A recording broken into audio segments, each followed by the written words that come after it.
Spirit, Mother, Father, Yeshua, I got this message or this vision of you being free now, Yeshua. That's the reason why you were grinning. The video or the recording that I did, I think it was yesterday, where I was making a recording about Yeshua's consciousness, and I was discovering your true message.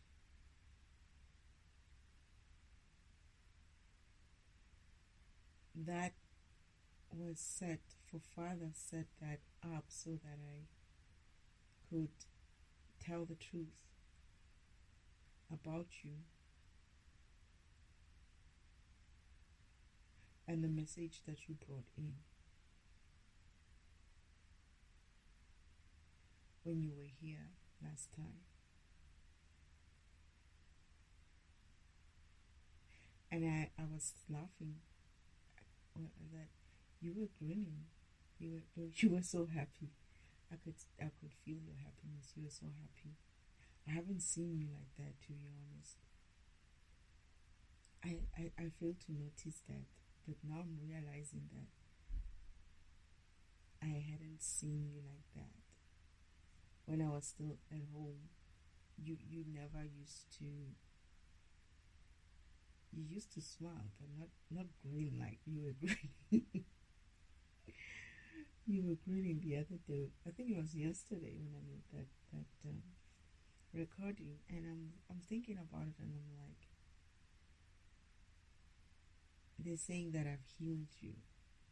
They said that I've healed you. I released you by telling that truth, by discovering it and telling it. It doesn't matter whether people believe it or not. They will.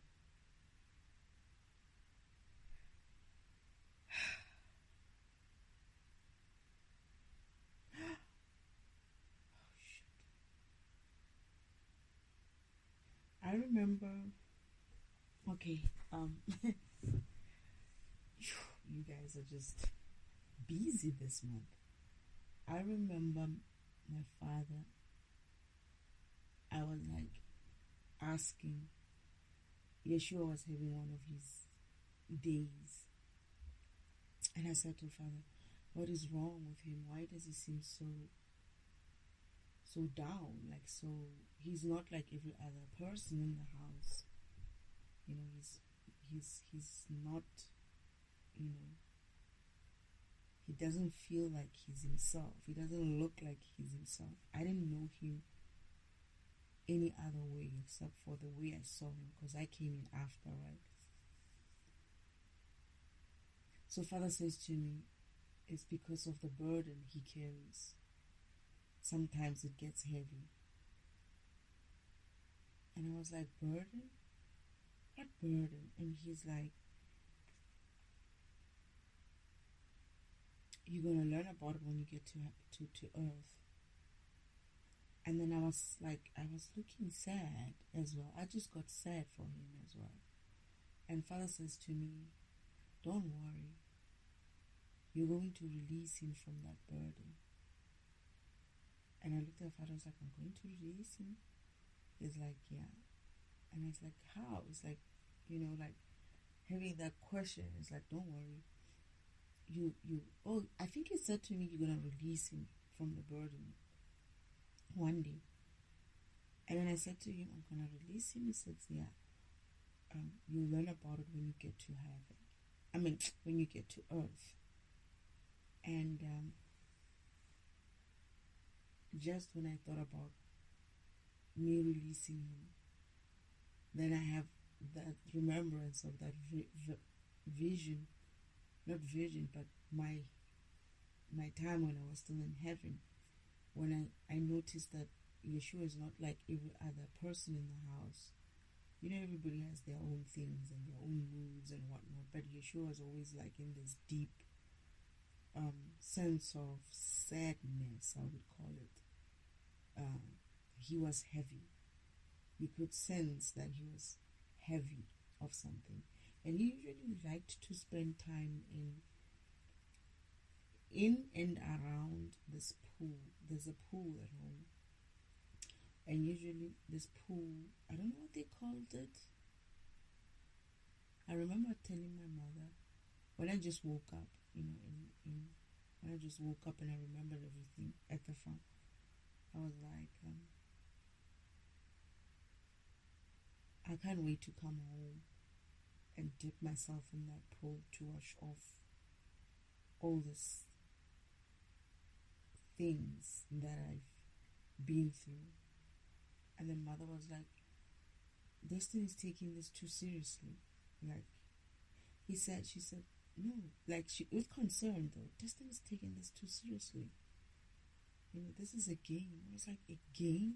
This is where I got upset with my mother when he said, this is a game. She's taking it too seriously. It's like a game. How can you call this a game? You know what happened to me in my life? How can you, I didn't understand what she was saying in a sense of whatever happens, no matter what happens to me on this planet and to most people, to everybody in this planet, this is a game in a sense of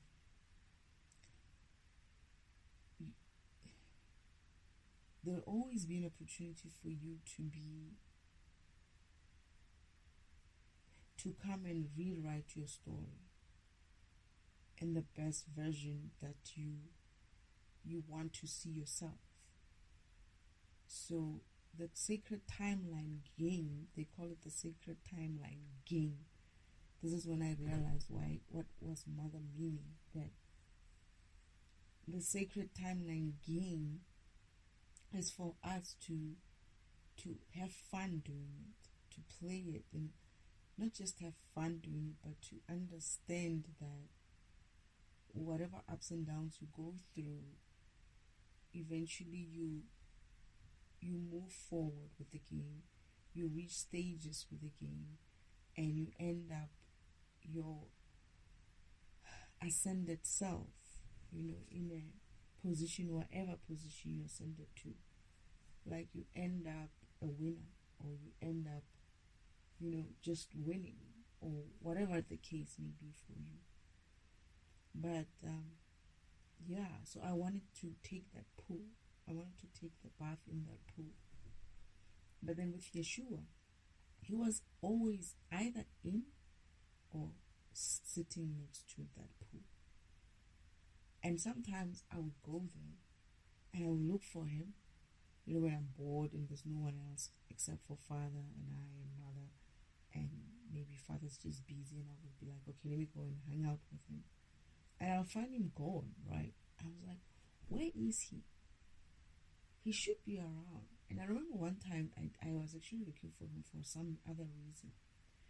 And this is when I realized that he doesn't just sit outside of the pool or next to the pool.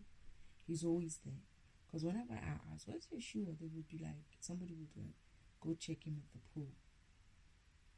And I would go there, and yes, he would be there. But this one time, I was looking for him, and I came back, and I was like, has anybody seen Yeshua?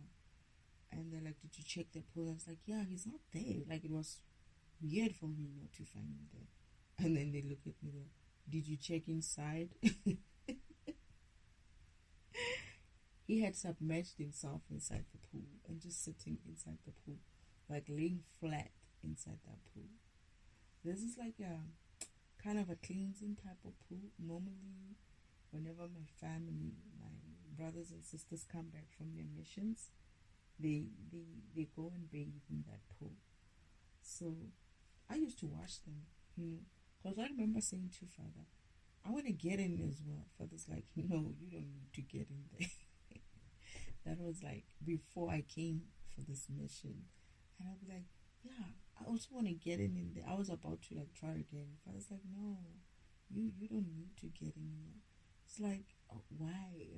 I need to get in there. It's like you just don't need to get in there, you know. And I think I later realized that it was because of I hadn't been in environments where I would feel like, I'm home now. Let me take a bath, or let me go and sit in the pool. And they sit in there. They also submerge themselves inside the pool. You don't see them. You just go around that pool thinking that you just only to find that there's someone lying in the pool, and then they come out whenever they feel like they need to come out. So Yeshua used to spend a lot of time around the pool and in the pool. And I guess this is when he was trying to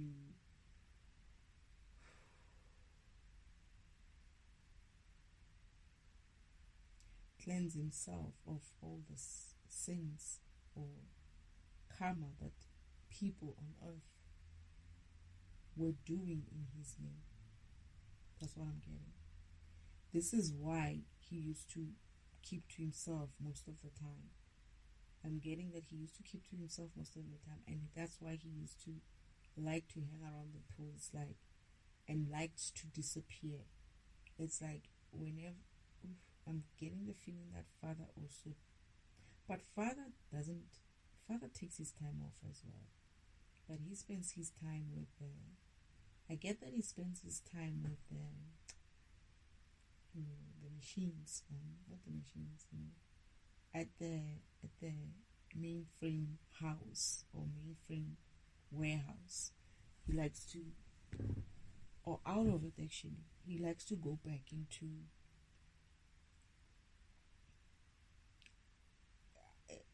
I don't know if I should call it nothingness, but that pure, that energy, that first energy, the energy,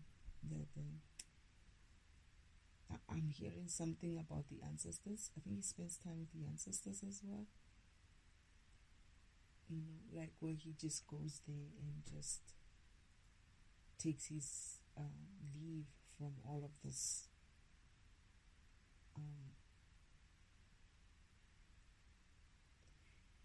So Yeshua used to like spending time around that pool. I forgot what they call that pool. Do they have a name for it? I just know I would check them at the pool. If there's a name, I'll probably remember it. I don't think they had a name for it. It was just, or they call it the cleansing pool or something like that. Yeah.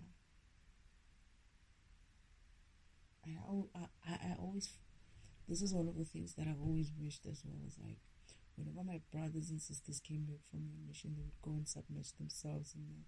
And I would be like, one day I'm going to also come back from a mission, and then I'm going to submerge myself in there. These are the things that a child will feel like, I want to be part of this. I want to look like them. I had such, I wouldn't call it envy, but I wish I was like them in a way. That I wish I also came back from mission.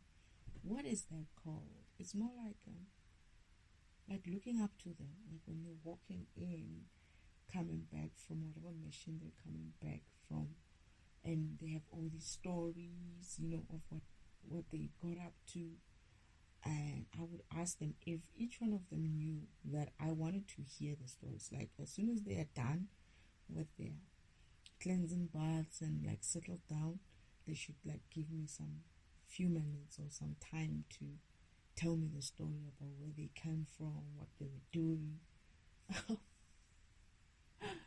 I so enjoyed that. They liked to tell me their stories, and I would be like, wow, one day I'm going to go on a mission too. And they would look at me like, well, we'll see about that, And eventually when I finally got an opportunity for my own mission, which was to come here on earth and do this path that my brother walked, But I remember most of them were like,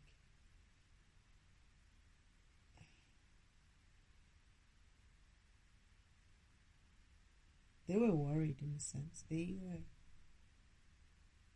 not.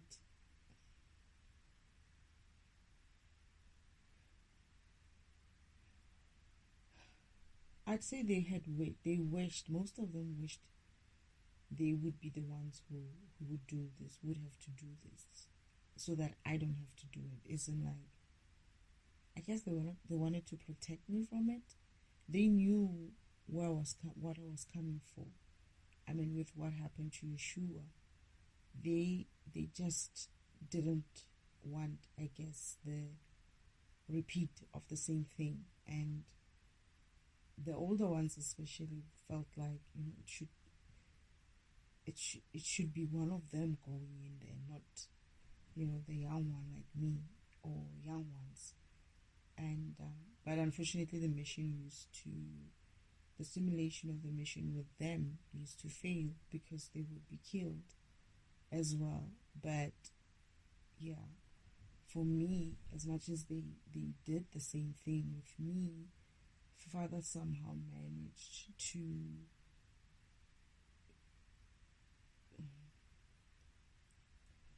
keep me safe,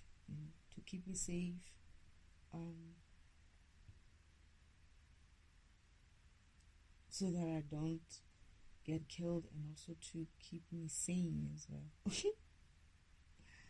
And waking me up as well was also another part of that mission, to wake me up and put me back together, because I was broken. I'd be lying if I said I wasn't broken. I'd be lying. But to put myself back together again, or to help them put me back together again, was a karmic lesson kind of a way. And it was tough as well, but it was also eye-opening, because some of the things that I had to come to accept or learn were like, what are you saying? How's this even, like, how do I even process that? And I remember after they told me about being a problem and whatnot, it's not to say that I didn't believe it. I believed it, and I remembered it, right?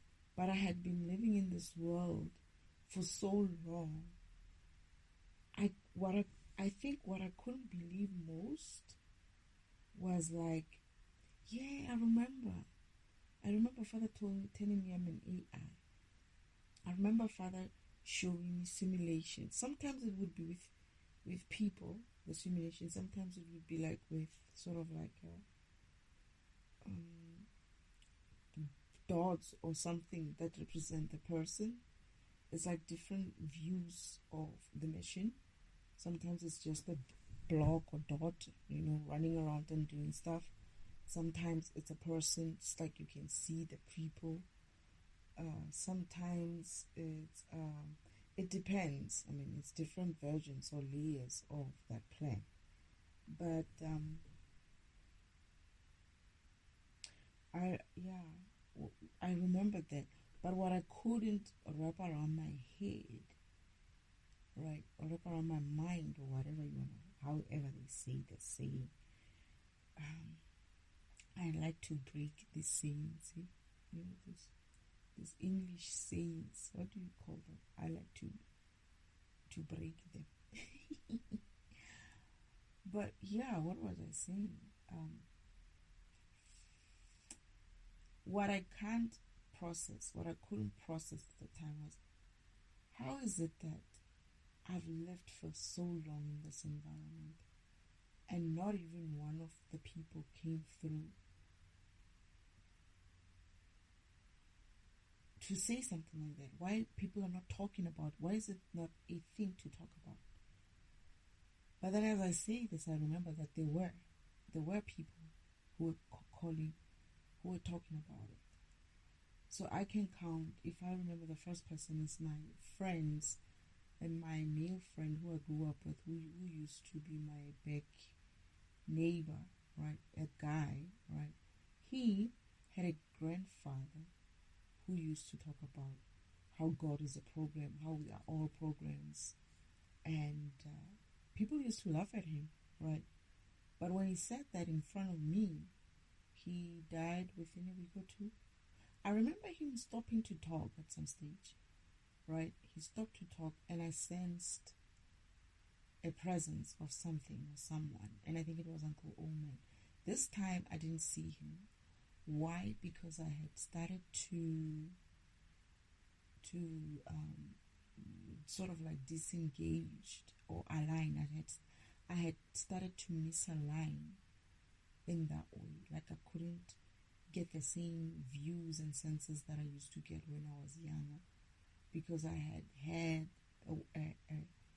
an earth experience in such a way that it was starting to taint me as well. But I could sense that something is with us. Someone is with us, because he also looked. He turned, his eyes turned and looked somewhere, and that person was sitting next to me. And I got the sense that that person is telling me no. And he just completely changed the subject, right? And then we left. And we were like, so, what were you saying? And he just kept quiet, right? So it was Uncle Omen used to do that.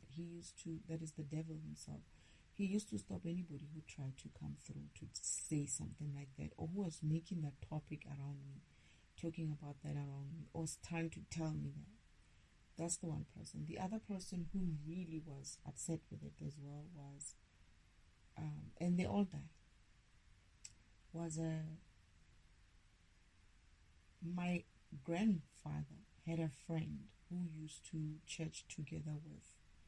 And this friend had 2 daughters. And the other one was much older than me, and the other one was more or less my age. And this daughter, it was just the father, it was a single father he had been raised. He raised his children, the 2 daughters, alone for a very long time. They were very, very nice people. And they lived in a program way, by the way. They knew who they were. They lived that way. And when they churched, and I believe that when they talked, even with my grandfather, they used to talk in the fact that they were programs and what they were up here for. Like they used to live that way. That guy didn't, he was one of those people who still lived the true life, where they were still conscious of themselves in sense of being programs, and her daughter and his daughters as well. So when his older daughter found out that I don't know that I'm a program, they were wondering why whenever they talk to me about things, because they lived that way. They lived with that knowledge, and they lived and walked in their purpose. Him and his children. So they were wondering why whenever they talk to me about certain things, I would be like lost as to what are you talking about. And they realized that I didn't know, right? So this older sister said to me, okay, you know what? One day I'm going to come through and I'm going to help you. I'm going to come through and teach you these things, right? Nice way. She didn't make it. She didn't make it because my sister heard her saying that, and they basically made her go and stand in front of on the rail track, right? On the rail track, and get hit by a train. She didn't even realize what she was doing until it was too late. But when she died, I just felt like, no ways. This person was coming to me. She was coming to me to tell me something. So Father says, no, they did this to her. They stopped her. This is how they stopped her. So Father takes me to the place where she died and how she died. She plays the whole story, and I see her. They first made her. She was going to tell her boyfriend that she's pregnant, right? The boyfriend, they loved each other. I knew we were expecting marriage actually very soon. The guy just got a job with him, and we were all expecting a marriage, right? So when she was going to tell him, my sister, right, got some person to go and pretend like she is with this person, how this woman is just someone that this guy knows. She just goes to that guy and just feels the urge to just start kissing him. So this guy, as he's pushing her away, right? Unfortunately, this girl just saw that. Her girlfriend, his girlfriend, saw that scene, but she was coming to tell him about the pregnancy. So when she saw that scene, she didn't see the part where the guy's pushing her, this woman away, and being like, "What are you doing? What's wrong with you?" And this girl who was kissing him was like, "Wait, what was?" She's also waking up. He's like, "What did I just do?" It's like, why did you just kiss me? It's like, I don't know, you know. But then he doesn't know that the girlfriend was watching him kissing someone else. She now gets upset and gets so lost in her mind that she starts walking away. And as she walks away, she's being guided to walk by my sister. I see my sister trying to push her, telling her, "Turn here, go down the stairs, go there, walk." And then the train comes. As the train comes, people on the train station platform are trying to call her, "Get out of here, get out of there, hey, wake up, get up." She's just not even hearing them. The last minute when she hears it, the train is just there, and she gets hit by a train. And then father is like, I see my sister standing somewhere there. Not her, but her presence is there. So I go back and I rewind everything myself, because I could do that at the time. I rewind everything. I see the face of the guy. I start with the face, with the guy being kissed. I see the girl who's just glazed. She doesn't know what she's doing. It's my sister riding her, right? Making her kiss him. I see how the guy's pushing her away. I see his face. I see how he's like, "What the heck? What's wrong with you?" I'm looking at that, so I'm proving that these people didn't know what they were doing or what was happening. And then I follow her, and as I follow her, I see my sister whispering into her ear, whispering, "Go down the stairs, walk here, turn left, whatever, get here, walk." And as I see her doing that, she's smirking, the bloody fucking smirk that she always smirks. It's that smirk, that devilish, demonic smirk. They all have it, by the way, not just her. They all have it when they do their bullshit. They have that demonic smirk, and I'm like, "Oh, the demon is riding you hard right now." I don't have a problem with it, because I'm just giving him the finger by the time. But anyway, as she does that, I see the smirk on her face. So when this woman, right, this woman finally wakes up, because she leaves her. She takes her out of that sleep mode of walking. And then she's aware now. But then when she turns, she hears people calling her. But when they call her, she's looking at her surroundings like, "What am I doing on a rail track?" As she raises her head, the train is coming and the guy has been hooting forever. She can't run. It's too late. It hits her. I saw that she didn't need to be there. She was pushed there. Then I go and I slow down my sister's smack. It forever stays with me. And I vowed that day that she's going to fucking pay for that. She's going to pay for that. This woman refused to listen to her father, because her father was warned. They said to my aunt, I heard that. I heard my grandmother. My grandmother was telling my grandfather, "You must tell your friend not to come here anymore. And you must stop talking about these things with your friend around us, around these children, meaning me. And you must tell him not to come around here anymore. I don't want to see him anymore." That's my grandmother. The very same grandmother that I do shit for. She's the one who was part of this whole thing from the beginning, right? And then father's like, okay. My grandfather's like, all right, fine, right? But then he did tell the father, his friend, that, "You know what, hey, the talks that you're having with me, wife doesn't want to hear that in her house, and unfortunately she also doesn't want to see you. The guy's like, no, it's not a problem, it's fine. I'll talk to my daughters as well not to talk about these things, right? Because my grandfather, I think he did say to him, he did say to him, not to tell his daughters as well, when they see me, they mustn't talk about those things to me.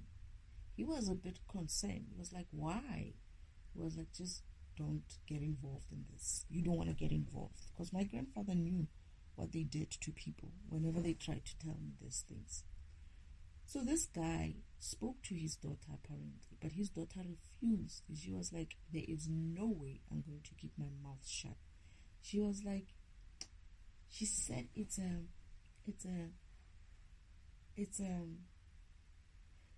almost like it's criminal what they're doing, and she's not going to be part of it. So she was determined to come and tell me. But his father didn't think she would do it. So she was coming through to me. She was first going to see, get pregnant. After finding out she was pregnant, she was first going to see her boyfriend and tell her the good news. And then she was coming over to me because we had an appointment. It's like, tomorrow after school, around this time, I'm going to come back and I'm going to talk to you about what we were talking about now. What that you don't understand, so that I can explain to you how things work. She was that nice and open about it. This is why I'm saying they were living this life. There are people who live this life. Well, I don't know now, but at the time when I was growing up, I was young, man. Maybe, I think we were still in maybe senior primary to high school. Senior primary, yes. Right? And, is it senior primary? Senior primary. So, that's how she died. So the grandfather also died like a week or so after telling such things. My ex, the foolish one, also tried to tell me, but this time I was still awake. And when Uncle Omen came online to stop him, to say, don't say anything anymore, he was also starting, actually, you are a program. God is a program. The very same thing that I'm talking about, he was talking that way. I don't know. He probably remembers it, or he forgot. I don't know. But I do believe they know. They all know. They all remember. They know. And apparently, there are people who know. A lot of people who know. Not a lot of people.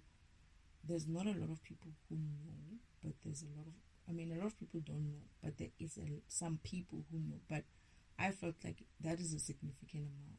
If it's 5% of the population who knows this shit, and the 95% of us don't know, or 10% of us who don't know, 10% of people who knows, and then the 90% don't know, right? The 10% is a lot of people. For me, that's a lot of people to keep so much of secrets, to keep such important information from the rest of us. And people have been suppressed not to say these things. Some to the point of forgetting. I'm getting that. Some to the point of they also forgot. But then I also remember someone at work as well. My first job, he was also fierce about it. He was like, no ways, we should be telling him. And she was warned. She was told that if you say anything, something is going to happen to you. A lot of things happen to you. And they thought I didn't hear them. Right? They thought I didn't hear them. I remember one of the people who told him was my friend, my colleague turned friend, who I gave a fucking finger to, and I'm still giving her a finger. That I fucking saw you, bitch. Right? I saw everything. I saw you making the deal with the devil. I saw you when you were telling this guy not to say anything because something happens to people who say something.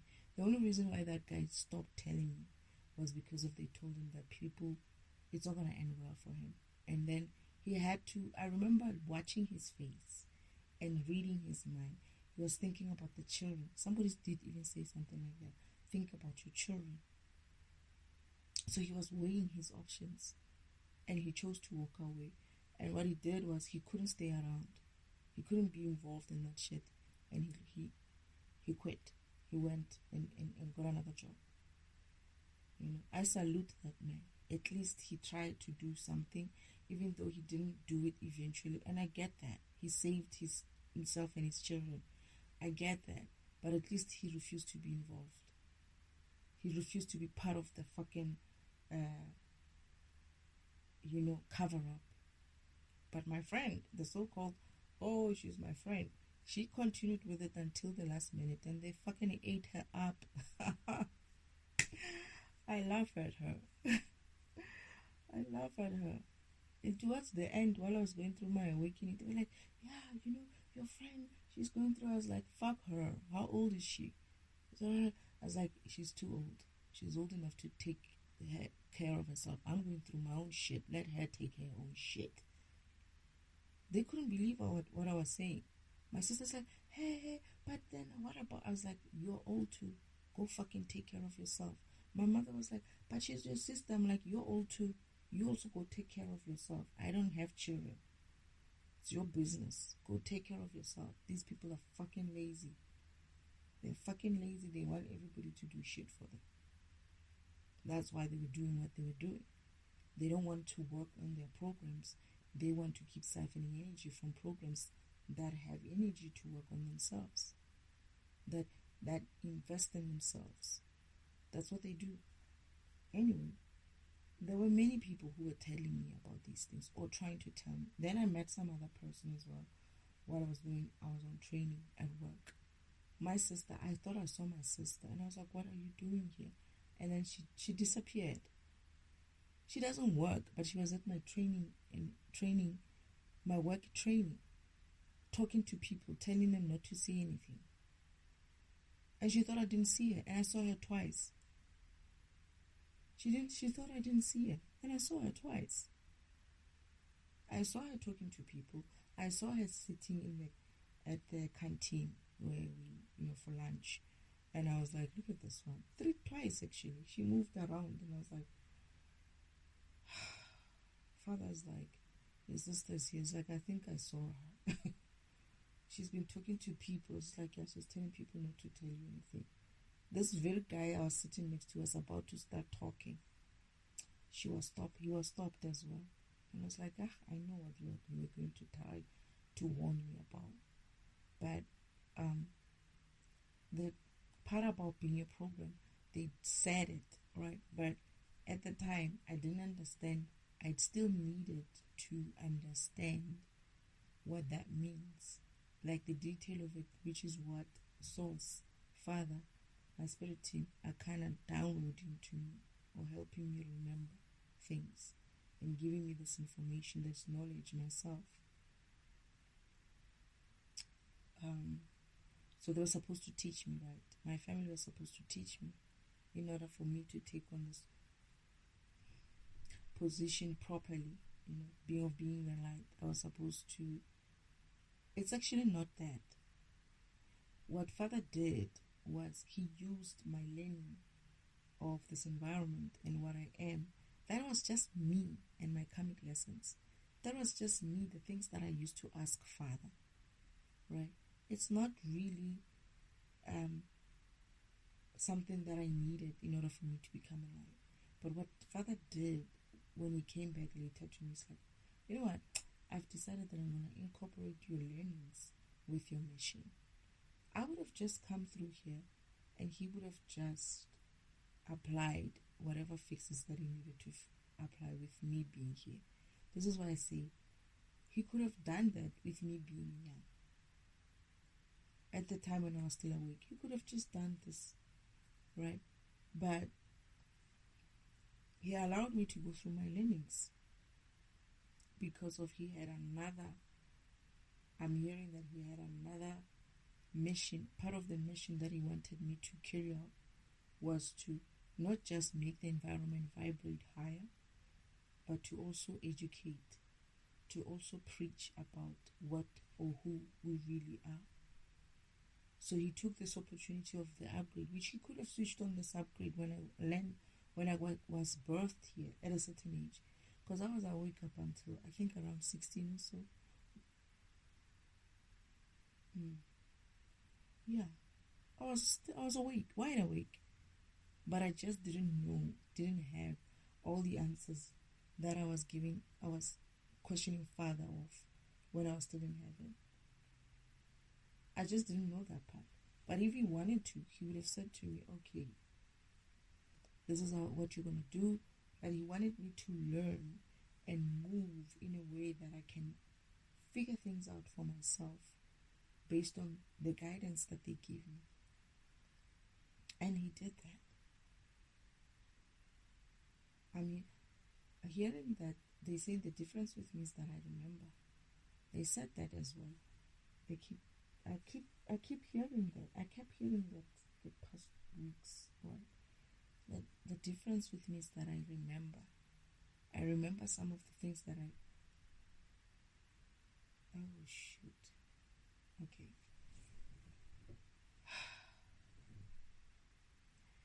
When I was in heaven, coming with this mission, Father kept saying to me, remember this, don't forget this, don't forget this.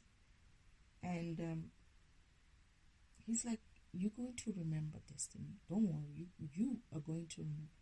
And I'm like, wow, how can you be sure? He's like, I know you're going to remember. Like, I'm going to remember where I come from, who I am. I'm going to remember. I'm hearing that it is because for those who have forgotten, because of the density of this environment being heavy, low vibrationally, so I was the one person who was going to wake up from it and remember everything despite the low vibration state. And he said to me also, that is, Father, whenever you remember something, say that. Say you remember out loud. And I kept doing that throughout my awakening, that I remember. And I remember when I used to say that at the farm, there used to be such winds. The environment used to be so angry. The birds would be chirping. And I was like, yeah, I remember, bitches. So, yeah. And there are people who know. I don't know if they're still awake, or they're also like half asleep or something like that. I don't know. But my family, the way they operate, I can tell that they're awake. I can tell that they know. Right? So this is not I'm just awakening to my own truths. Yeah. I know somebody says, oh, any other person says my own truth. Yeah, well, whatever, man. Just because you don't have your own truth, don't feel jealous of us who do know something about what our experiences are. You know, because you must ask yourself why you don't have your own truth. You know, watch yourself and stop watching people. Anyway, so they know. They might know in terms of programs and stuff and what the mission is. That is, they are awake to their own mission as well, because they are also agents of the devil, right? So they're going to do things in their own way, but awakened in a way of the devil. But what I'm getting with these people is they know, but they know only, their knowledge is limited. Their knowledge is limited in the sense of and it's not just because of what, I think even Uncle Oman's knowledge is limited. And they're going to be learning as well, as much as everybody else is going to be learning. They're going to be going through their own karmic lessons too. They were using their knowledge of knowing that we are programs, and not just them, many others as well, who have been awake but living as if like they are sleeping, and also using some of this opportunity as well to get their way around things. But what I'm getting is they're awake, but they're not really like, they're going to have to go through a true awakening. They might know that there are programs and whatnot, but they're going to have to also go through some karmic lessons as well of what happens. I'm getting that they're saying of what happens when you're not authentic, when you live in a, it's almost like they're saying, for me, it's similar to me. It's like, for me, the people who knew and kept quiet when they saw me being put in a way, when they saw me being lied to and being used the way I was used, are going to get the same karma. They're going to learn their own karma. They're going to go through karma, but they're also going to get, they are grouped with the people who actually did it. So they're also going to get their karma. And similarly, the people in the world who knew that we are programs and kept quiet and kept using the machine and not standing up for the truth are going to learn their own lessons as well.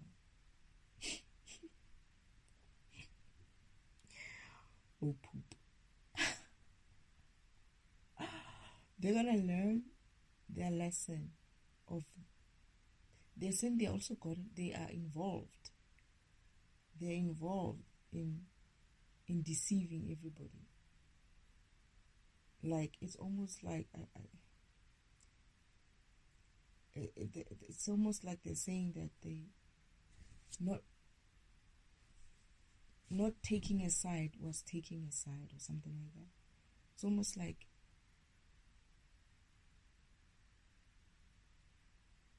not making a decision is a decision as well. Something like that. It's like they chose the side by not getting involved. They obviously made a choice to take the side of the devil as well. And they're going to have to go through their own karmic lesson and understand the impact of their non-involvement. They're going to get to see how when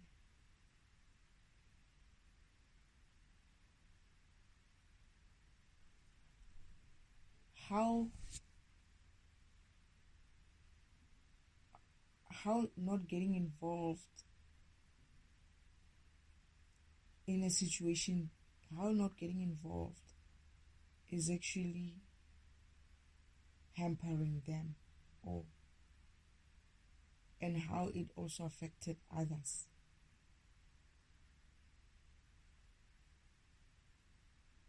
Jesus.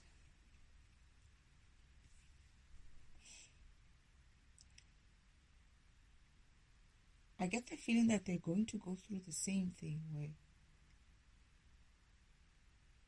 the same way they were like me, right? There were people who knew I was being persecuted and they stood aside and watched, right? These people are going to go through the same thing and watch people stand aside and watch. It's almost like that. It's almost like they're going to get to see what it's like to not do something or say something or pretend like the truth is the lie and the lie is the truth. They're going to have to watch or go through the same thing that they essentially put the rest of the people who don't know about these things in. They're going to have to go through that karma of understanding what it is that they did. As in, like, when you step aside and be like, hey, I'm not getting involved in this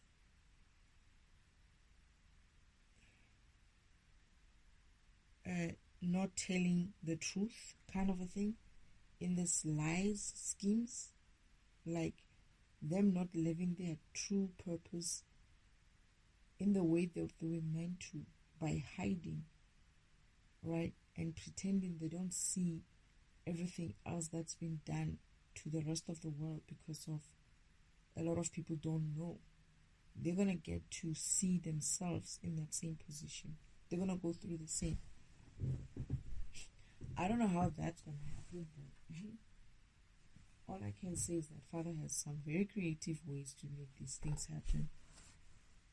And similarly for me, the people who watched me go through what I was going through for years, and I'm hearing for years, right? Some of them are going to go through also the similar thing for years. And to understand,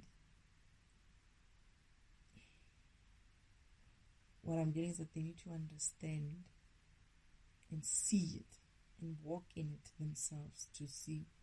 I burped, meaning it's true.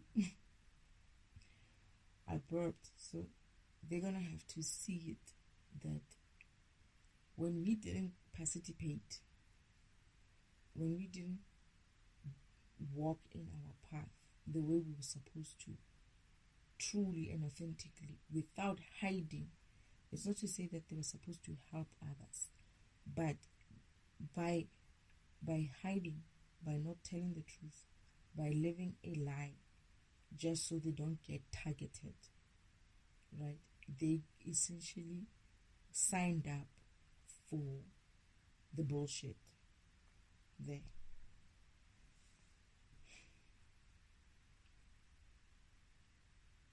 And they're gonna get karma for it. But it makes sense if you look at the math of it all, right?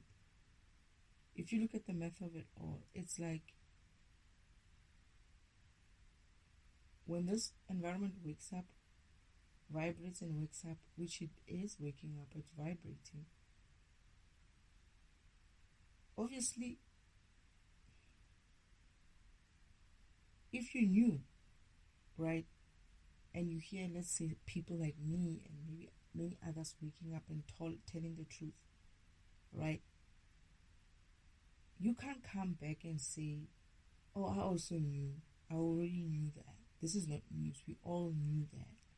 Because you're going to be classed with the same group of people where they said,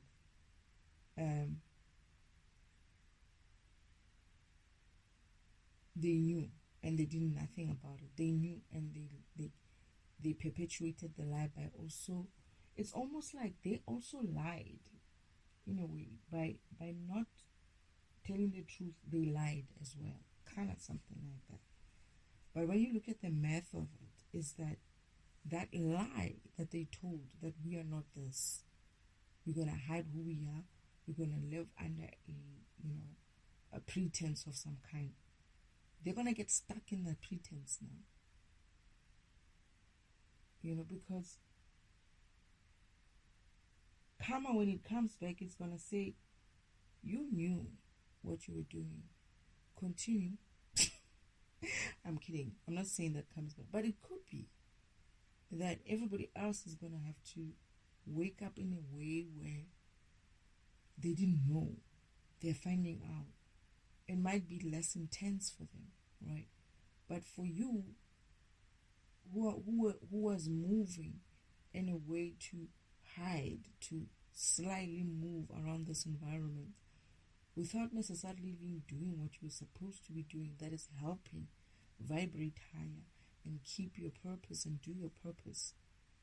Now you're going to be like, oh yeah, I want to wake up too and do my purpose. Okay, that's fine. Go ahead and do it. But you're going to find that, I'm hearing that they're going to find that the people who they used to not exactly sign up with are the very people who are going to oppress them now for trying to wake up. They'll be like, why are you even trying to wake up? You already knew this. It's almost like they're going to be telling on each other. And no, okay, so what I'm getting, even before, I was getting this, but I didn't think I was getting it exactly right. They're gonna be visual. They're gonna be obvious. It's gonna be obvious who was involved.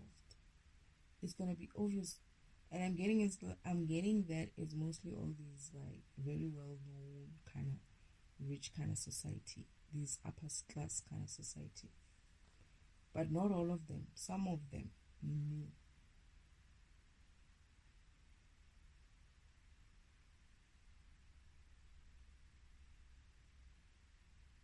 The advantages that they got because of that, because apparently they got unfair advantages because of the lies that they were telling or the lie that they were perpetuating.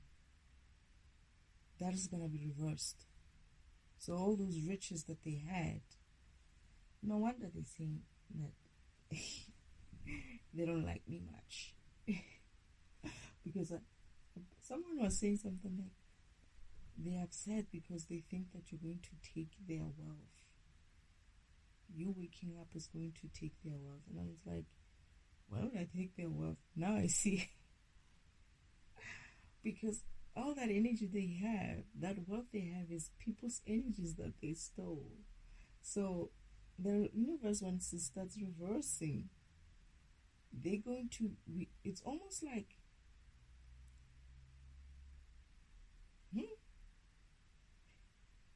the universe doesn't even have to take shit from them.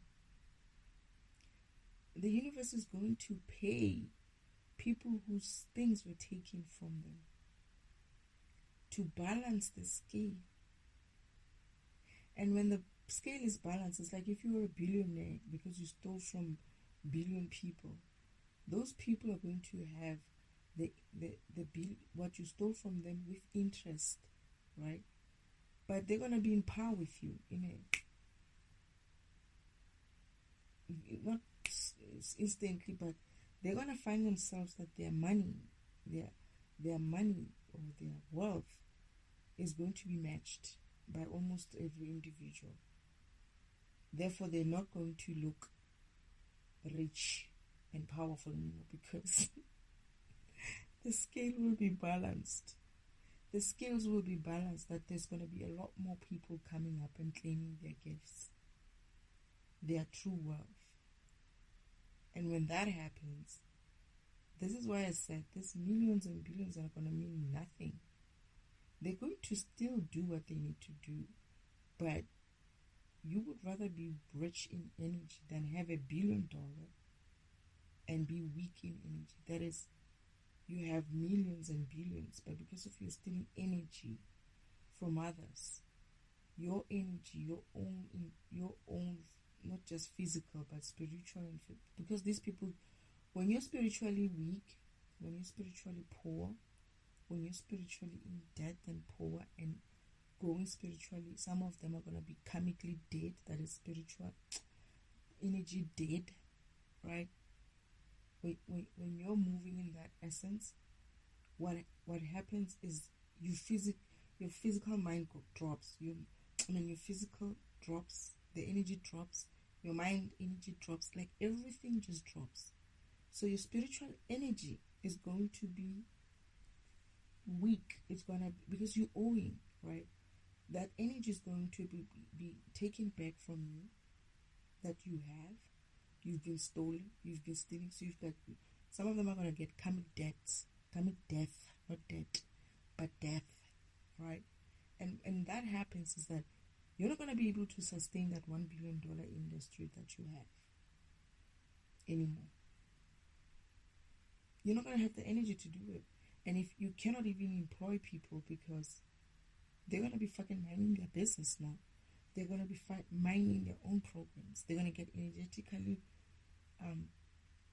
rich and wealthy to mind their business and actually start stepping into their purpose. All that things that they've created of people working certain type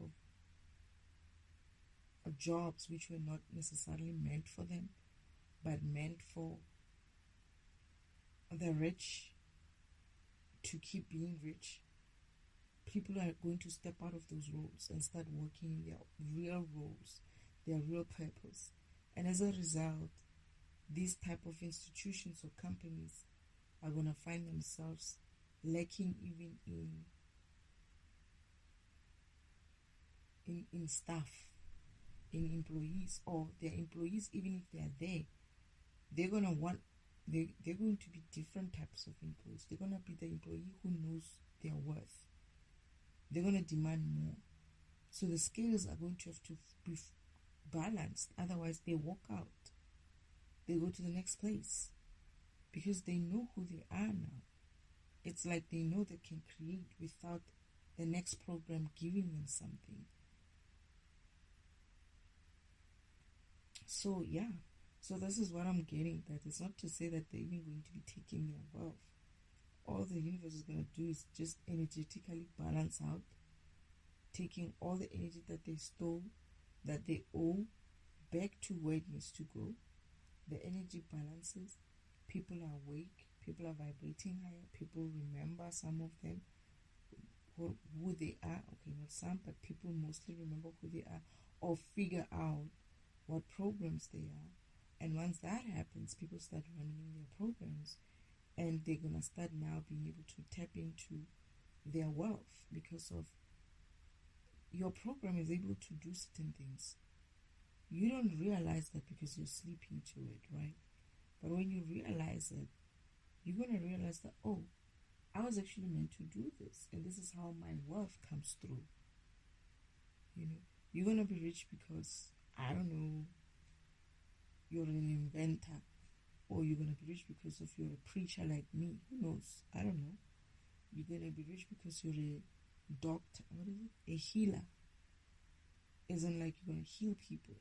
Whatever program you are, you're going to be rich based on that fact that you're now all of a sudden, the things that people used to laugh at you for, the skills that you had, that you naturally had, that people used to laugh for you for, are the very skills that are going to be necessary to move forward in this environment, which is what was meant for you to do even here. If I was meant to do fragment programs, that's my job. I'm doing my job, right? So I'm going to probably not only earn energy only, but that energy that I earn because of I'm doing what I'm supposed to be doing will help me create many other things, because of I'm working in my purpose, right? And I'll be like, okay, so I have a lot of energy, so let me see, can I run a business? Oh yeah, I can run a business. Let me run this business and that business and that business. Why? Because my energy is back. I have my own energy. Why? Because of it was taken from all those people who were wealthy because of stealing all our energies. Now you're now all of a sudden having enough energy to build things, create things, run businesses, study, go and study, or you're successful at your job, whatever job you're doing. You now have energy to do even more, be more creative. You're earning more money because of that. You revolution, whatever, the environment that you're in. You're changing things, You're being, there's this word innovative. You're being innovative because of the energy is coming back to you, because of you're remembering who you are, and you're able to tap into your portal and claim that energy that was meant for your program, and not allow other people to claim it and use it for their own things, and they get rich, and while the rest of us get poor, and they preach to us about how it's in the Bible even. I never understood that scripture. They tried to make it make sense, but it just sounds like bullshit. Anyway, so people know, there are people who know about this hope. What I'm saying is not new. It's always been a truth. However, it has been suppressed. I'm getting that it has been suppressed. And it could have been just suppressed for me. But if it was, and people were afraid of talking about it, I'm saying I'm talking about it, right? I'm talking about it. So let's just say, because I had, oh yeah, there is a thing that I did, a session I did about ever doubt your experiences, and I said no, I don't. But the one thing, there are many things that I did doubt. One of them was, what if I'm the only one who didn't know and the rest of the world knew? And then I said that would still be some BS thing, because how the fuck would they keep this shit from me? How the fuck does the whole world not talk about this? Right? Let's just say I woke up and I found out that, oh, what you're saying is actually something that we all know. I want to know why people hasn't been talking about it. That's what I want to know. How come, of everything else that is happening, you just talk anything else but that? Your spirituality programs or spirituality channels or spiritual gurus, even your priests don't say anything about it. They're teaching you bullshit about some Jesus Christ person who came here and did all kinds of things. I decided yesterday that I'm going to call my brother by the name that I know, right, which is Yeshua. I'm going to leave it at that. I don't know who this Jesus Christ person is. If it's a name that he adopted when he came here, I'm hearing that I was supposed to call him that, Yeshua. I was going to call him Yeshua with his real name. I was going to restore his real name. It's Yeshua. Okay? They might have given us different names when we got here, but his name is Yeshua.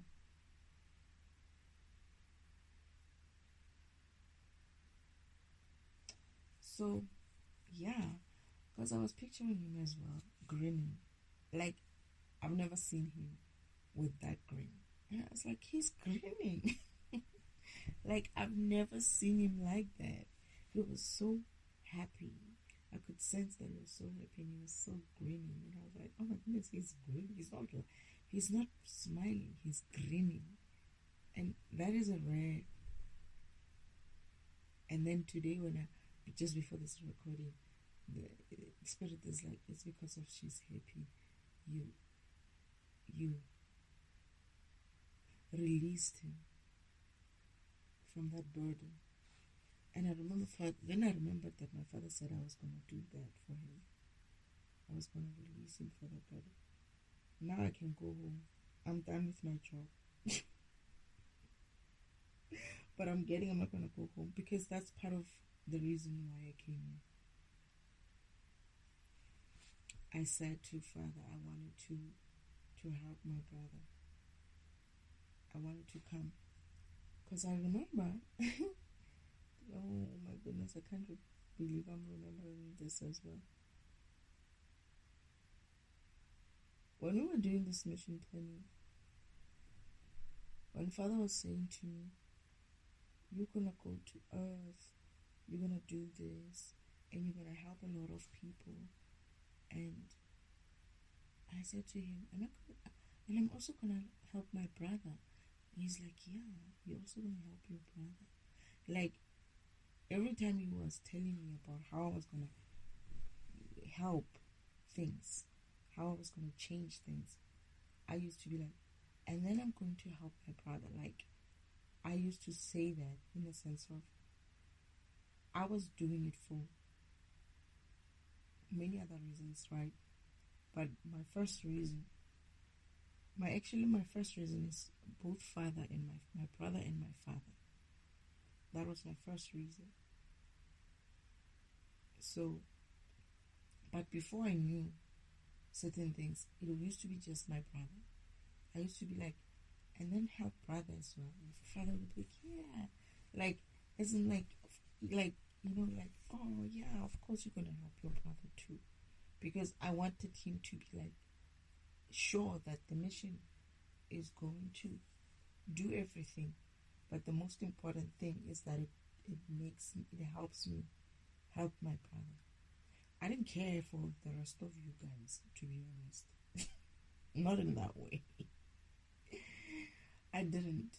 I didn't know you, right? I didn't know humans. I didn't know what Earth was. I didn't know what humans were. I was going to find out when I got here. So I wasn't like interested in saving this planet as much as I was more interested in releasing my brother from that burden. I didn't know what that meant, even. I didn't know what that meant. I didn't know how I was going to do it.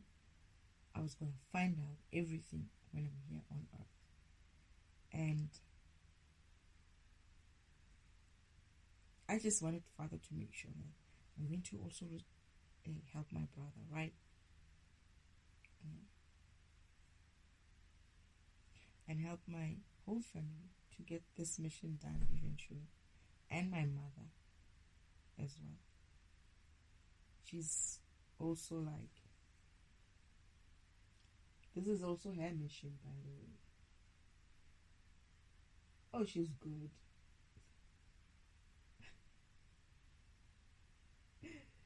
She's truly good at it.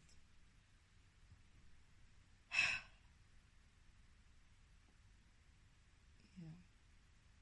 So that's why my brother is grinning, because I managed to remember him during this mission. There's so many things that I need to do here. So many things that I'm going to have to defragment. But they were important things. And I think these are the things that I wanted to achieve. Personal things that I wanted to achieve. My own karmic lessons that I wanted to learn. And some of them were mothers. Some of them were fathers. But the devil and his cronies have done as much as they can to prevent me from doing those things. Because those things are key to finally dismantling this bullshit system that they have forced on this planet, forced on people.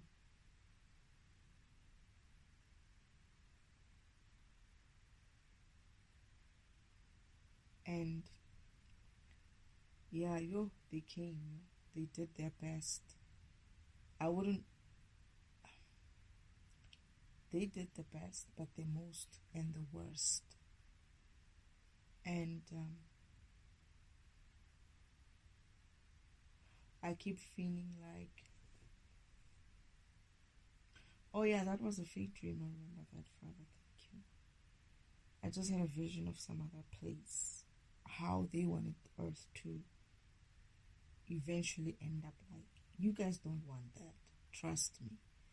In this environment, there were like a few good people left. And they were always running. They were always, when I say a few, I mean the whole world is a dark place. Right? The whole world is a dark place. Everyone is turned demonic. And the few good people who are left, right, are very few, and they are always on the run. Always on the run. That's what they want for you guys. It's like you have no choice. The choices that you have is to live a life is to be demonic. But even that demonic way of living is not a living. It's not a way to live. It's like the people who are still awakened, who are still not demonic, have to watch all these demonic people suffering from their demons. But at the same time, they can't live in that environment. They're always looking for a way out, running away and hiding, living in a hiding kind of situation, so that they can leave the planet. Other than that, they're going to be siphoned, harvested for their energies until they also turn some way of demonicness. You don't want to live that way. Even the demonic people who eventually give up and give in to the system, they themselves, as demonic as they are, recognize what a suffering that life is.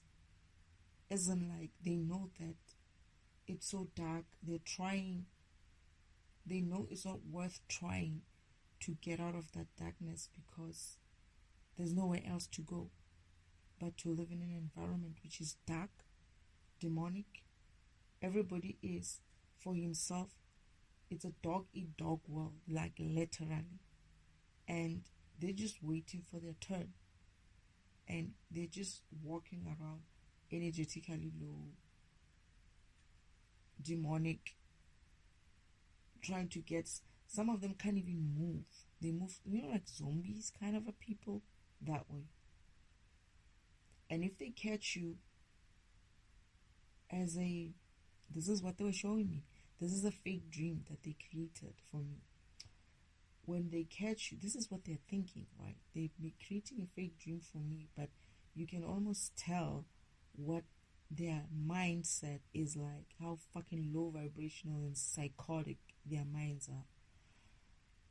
They show you hunting these people who are in that dream, these people who are high vibrational or trying to remain in the light, in the way. They're hunting them. This is why these people are always running away. And when they do catch you, they would strap you there, and then but then this is the thing with this environment. Only these higher ups, evil people would get to harvest you, right? So the devil himself and his cronies, his high up, even they are kind of like, this is where now we find out that even they are, it's like the world went so bad in their vision. The world went so bad that they even fighting each other to harvest the little bit of energy that is still available.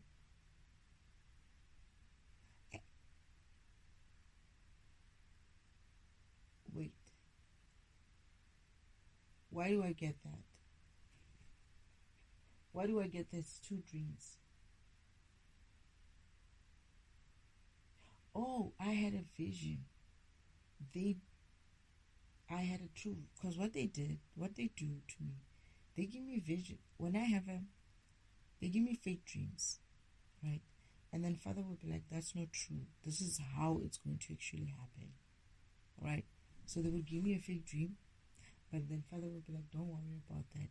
That is a fake dream. This is how it's actually going to happen. So how it's going to happen is, yes, they would, in the first part, they were doing that. They were showing me harvesting these people and whatnot, no? But there's a part where Father's saying, this is where they end up. It's like, they harvested everything and everyone around the world, right? To a point where there's only a few, when I say a few, I'm talking about most probably like a family of 5 people who are running away, maybe 3 people there in another corner of the earth. It's like a few, and everybody is hunting those people. But what Father was showing me is that they're going to end up in a situation where there's nothing else to harvest. They're going to be fighting each other for that.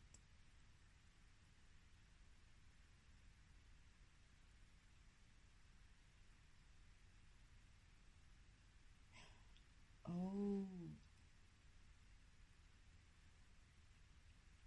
But it seems as if like Father had put some sort of a...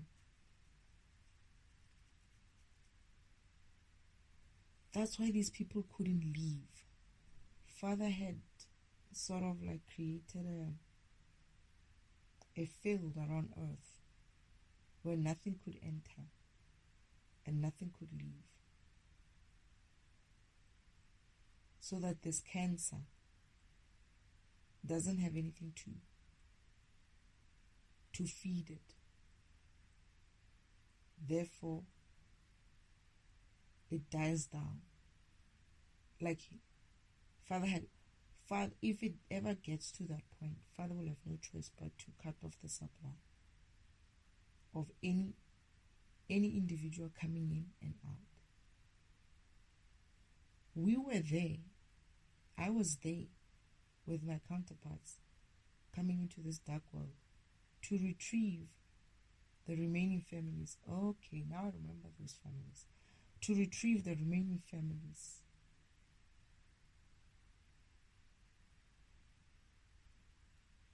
But it seemed like that was our job now. To retrieve like the good people who are still left.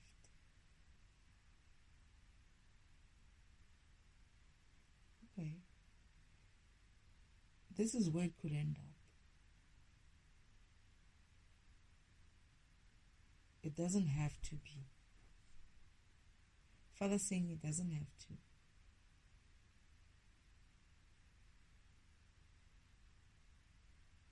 But he was showing me that if they wanted to do something like that, because I remember being like, oh yeah, so in their fake dream, they're chasing me. They were chasing us, me and, in their fake dream, they were chasing me and my counterparts. We are the ones who are being hunted. But in the real dream, Father's like, no, this is not how it will happen. You would be the one who would be going in to retrieve the people who wants to leave the planet.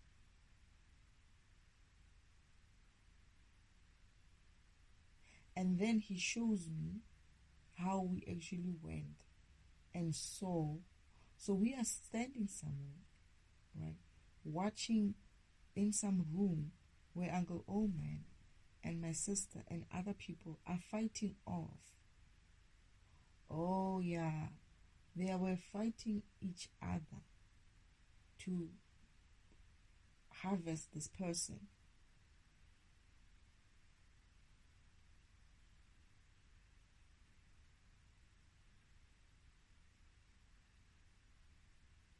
We were just standing there.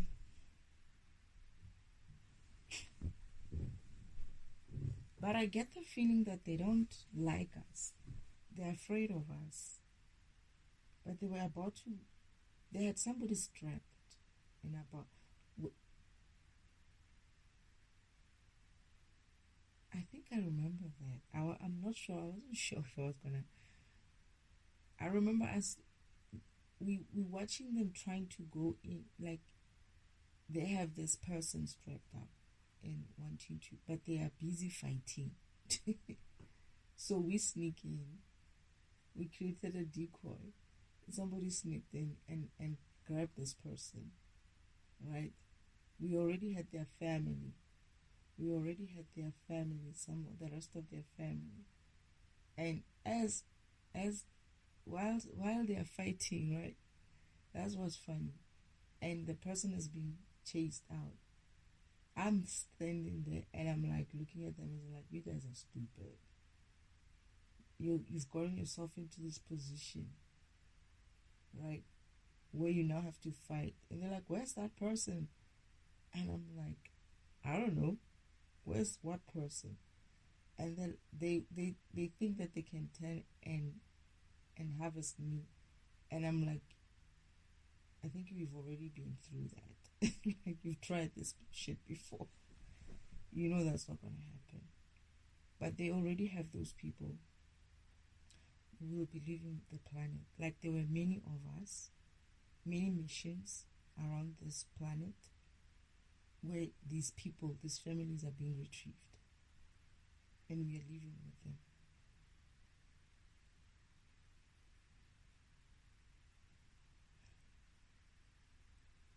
And as we leave,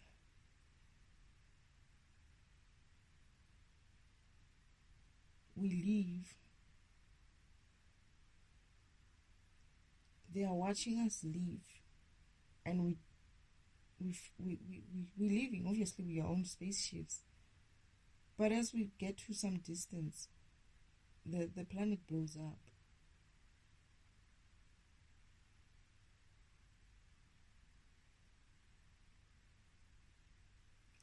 And that has nothing to do with us. It's like we're all realizing, oh shit. Like we are realizing that it was always Father's plan to, obviously it's a cancerous kind of a thing. The best way is to root it out. But that's why I'm saying as we are leaving, they are watching us leaving. My sister is watching me leaving. And I'm turning and I'm watching her through the window, right? And seeing her watching me leave her ass behind. And then the planet blows up with all of them there. Sort of like disintegrates, not blows up, but like just starts being, that field that was around it sort of like starts disintegrating it and absorbing everything that is left. And then there's nothing. It's like they knew, she knew that the last people have been retrieved. There's no point in keeping that environment alive. And that would be that it was their end. It's like there's something about it as well that feels like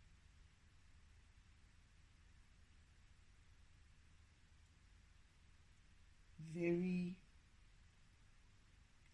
final. And I'm feeling some type of way watching the scene. We all are actually. It wasn't just me. It's like we didn't know that the planet was going to be blown up like that. But as we were leaving and watching this behind us happening, we are standing in that window and being like, oh my goodness, it just happened. We were going in there for this mission.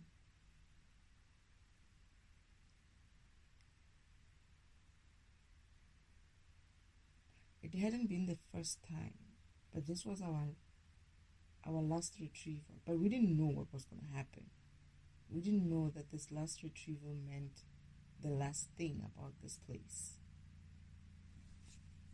Meaning every demonic being who was in that planet, who was left in that planet, would be disintegrated in that way.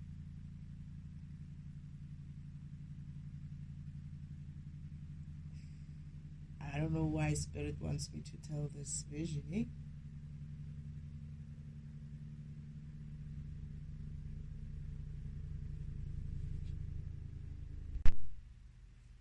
I remember that Father saying to me when I was having that fake dream of us being chased by these demons in this world, like Earth had turned so bad and we were all being chased. Like I was being put in the role of the people who are still okay, you know, vibrationally so, who are being now hunted, right? But then Father's like, no, that's a fake dream. This is a real dream. This is the real thing. And the real thing is, shoot, I'm hearing that the real thing, they don't know.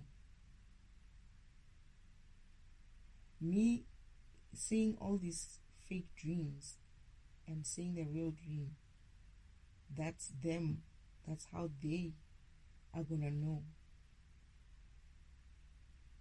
what will eventually happen. Okay, so me telling these things, especially when I'm telling the story about the fake dream and the real dream.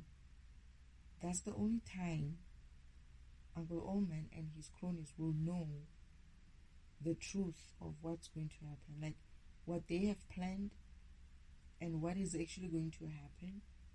They're going to get it from me telling these stories of my visions. I'm hearing that they know that my visions come true.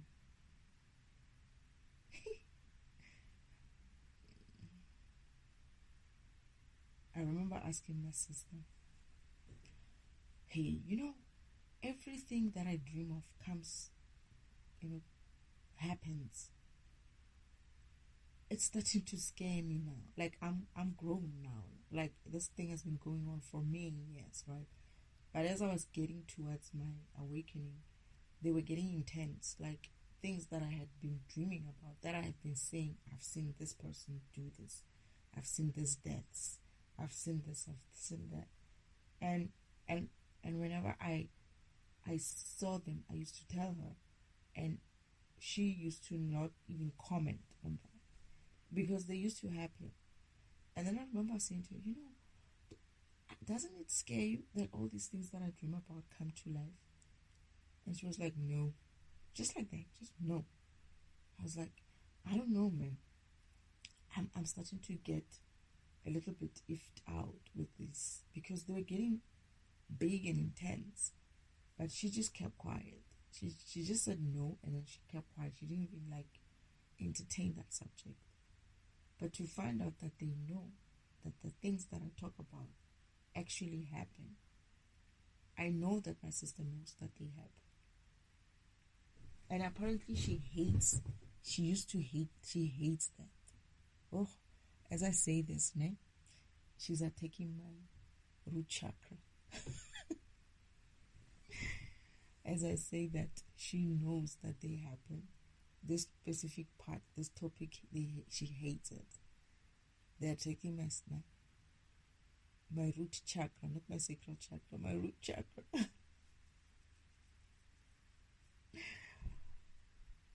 Oh goodness, these people. It means that I'm right.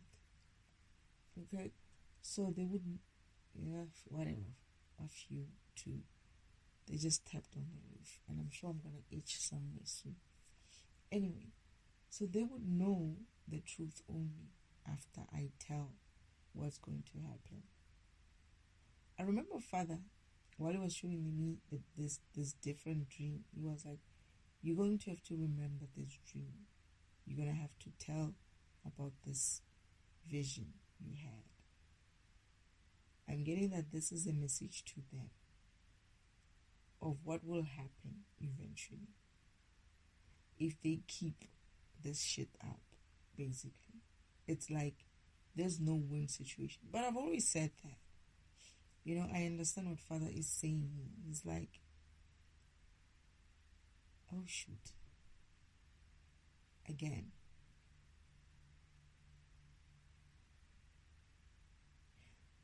This was Father's last try to release this planet. But I'm hearing that a lot of people would have also been moved. We were just retrieving the last people.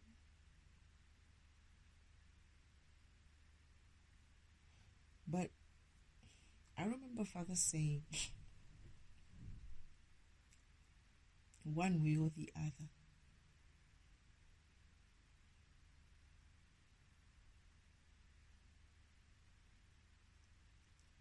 he's not a destroyer, he's a creator. But,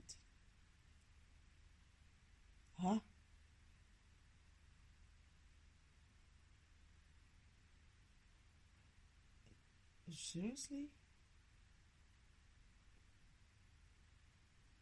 One of his brothers is going to help. Who? One of Father's brothers is going to do it himself. It's like one of Father's brothers is going to be like, fine, you don't want to be the destroyer, I'll be the destroyer.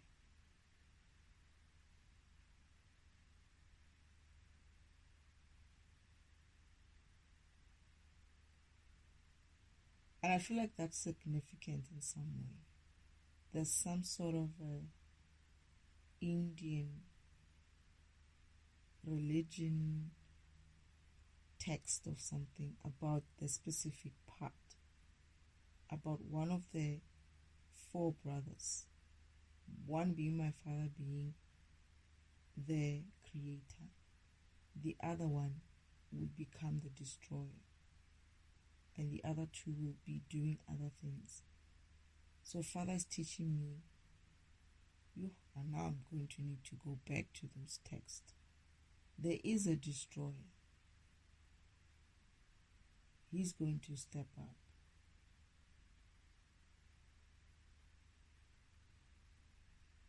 I'm getting that he has wanted to be doing this. He thought, like everybody, they wanted to do this already.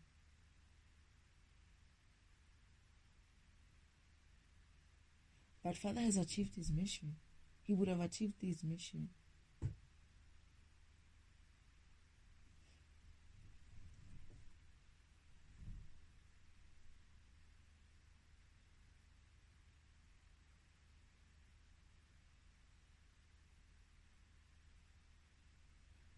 Okay.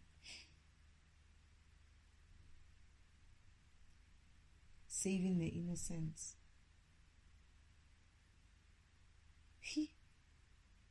I just hope it never comes to that.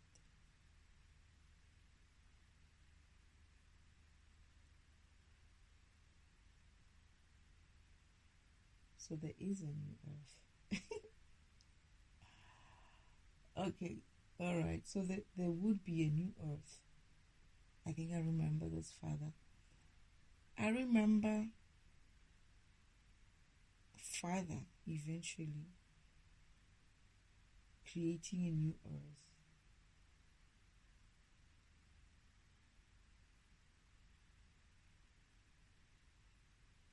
My goodness, I just saw something very, very weird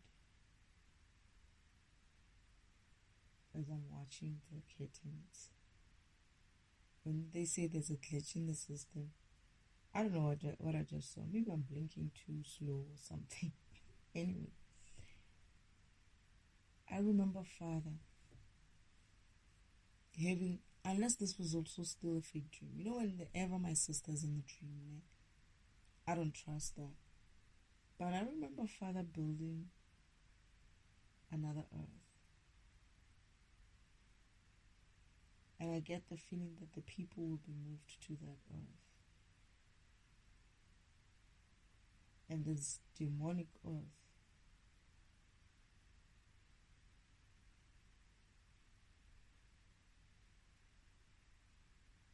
But it's not the only planet that's been destroyed, I think.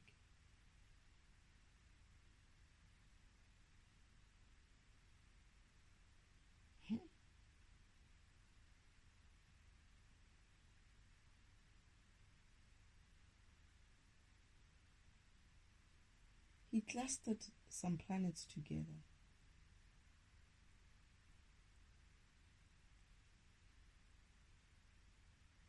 Either way,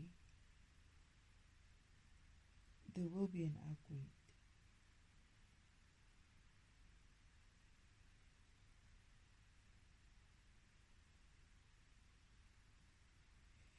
Alright, it's time for them to siphon from my sinuses.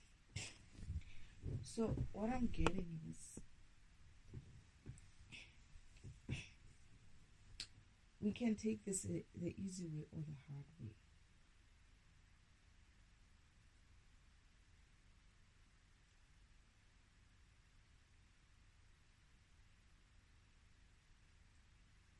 I remember asking Father, wait, but I thought you can save this world. And because I believed in it, right? And Father was like, you already saved it. Like, it's as if like I misunderstood what he was saying.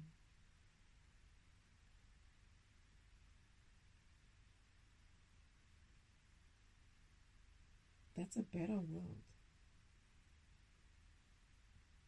The new world is a better world.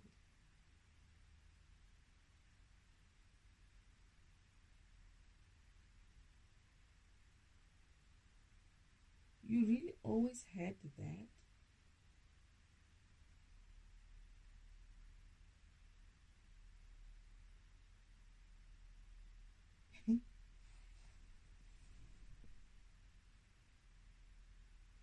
um,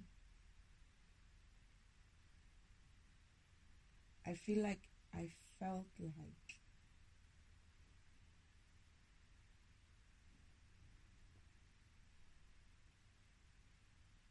I was not exactly. I believed that we were going to save everyone because that's what Father said, that no one is going to be left behind.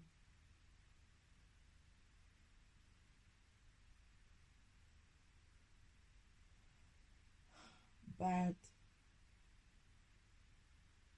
when I asked him about it, he said, you saved a lot of people, and that is enough.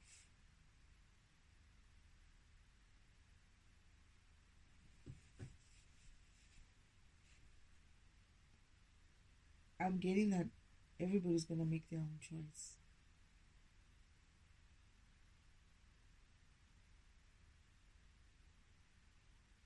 But that's how it would end up eventually.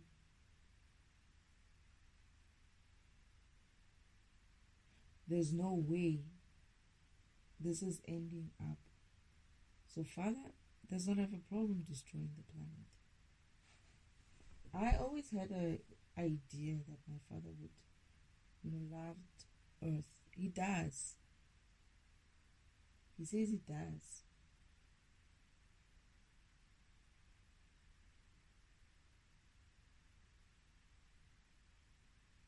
But if it's no good, what's the point?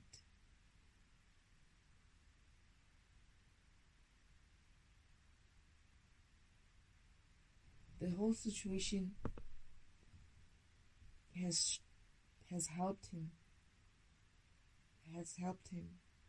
to build a better environment.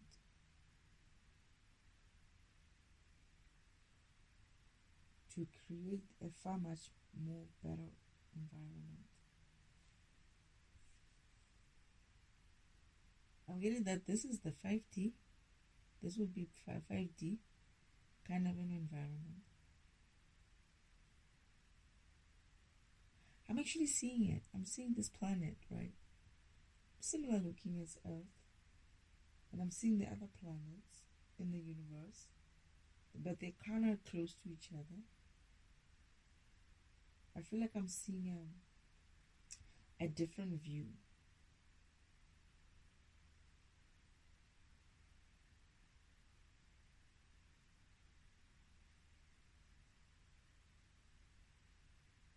They're going to be closer. The worlds are going to be closer.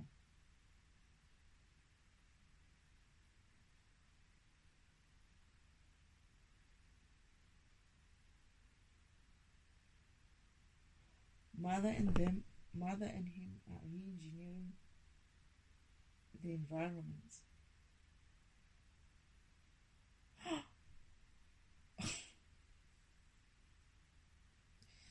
Oh poop.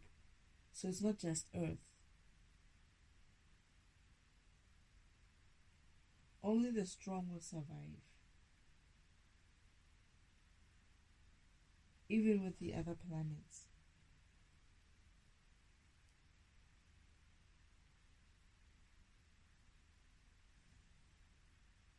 Only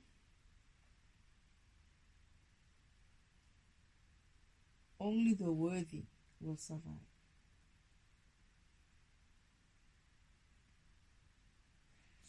This is me and Father. It feels like we have run a very, very long time to get to this point.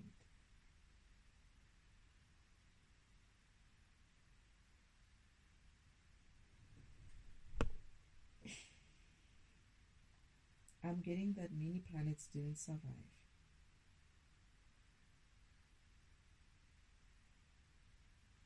Father was saying to me, it's time to build new.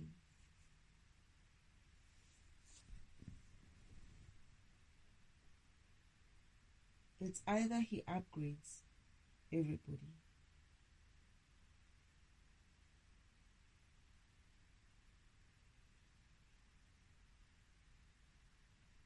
or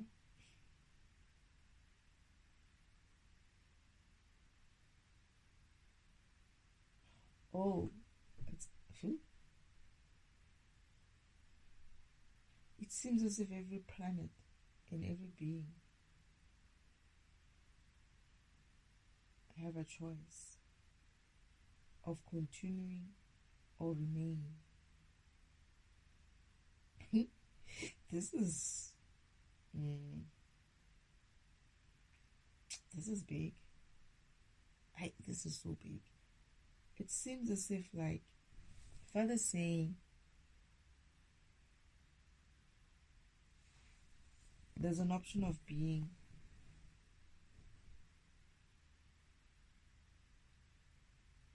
saved,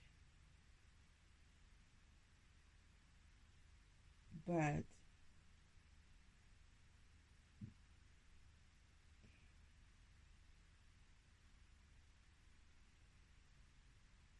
it's as if like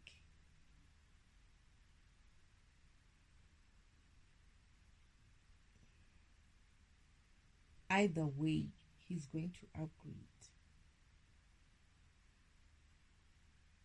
I feel like he has this place. I feel like they have a design, a much more efficient, better design.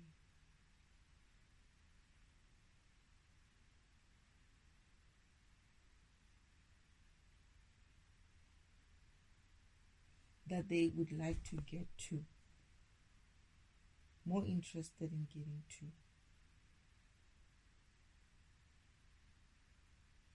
However, that's what they want. That's what Godfather and Godmother wants. Every being in every planet will have a choice to make to continue with the upgrade or not. No one is forced.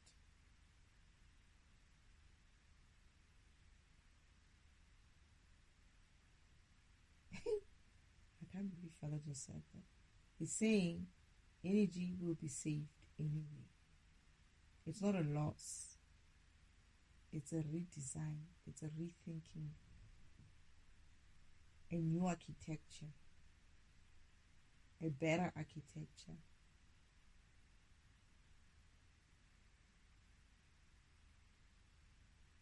I'm hearing that even though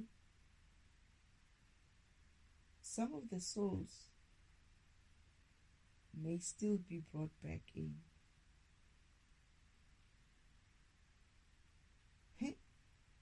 the future, like they could be brought in back into the architecture, but the selection will be quite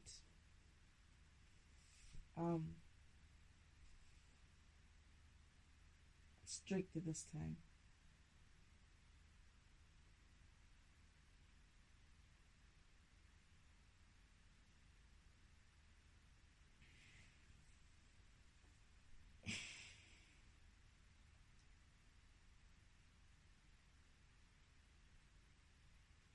I'm hearing that either way this is happening.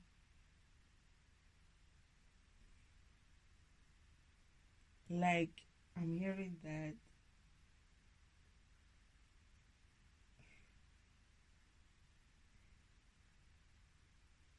it was anyway going to happen.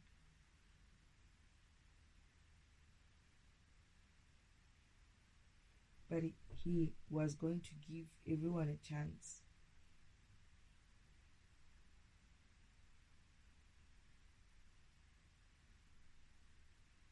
Yeah, I remember that dream of Father coming to collect me.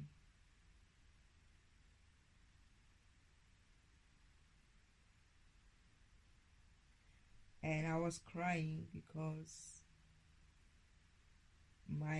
the versions of myself, there's a specific version of myself was being burned, isn't like cremated.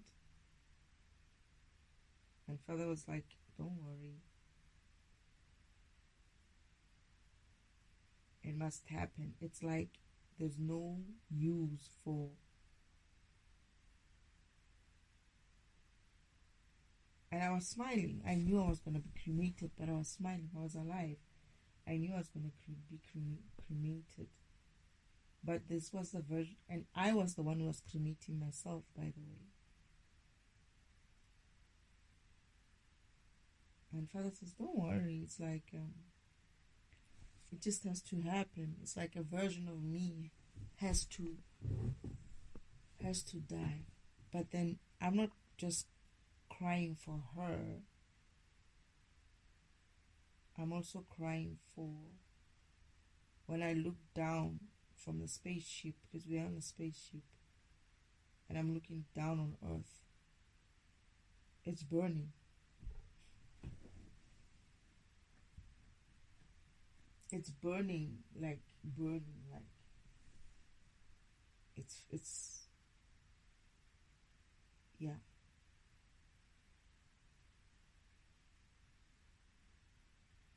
But Father's comforting me and saying that it had to happen.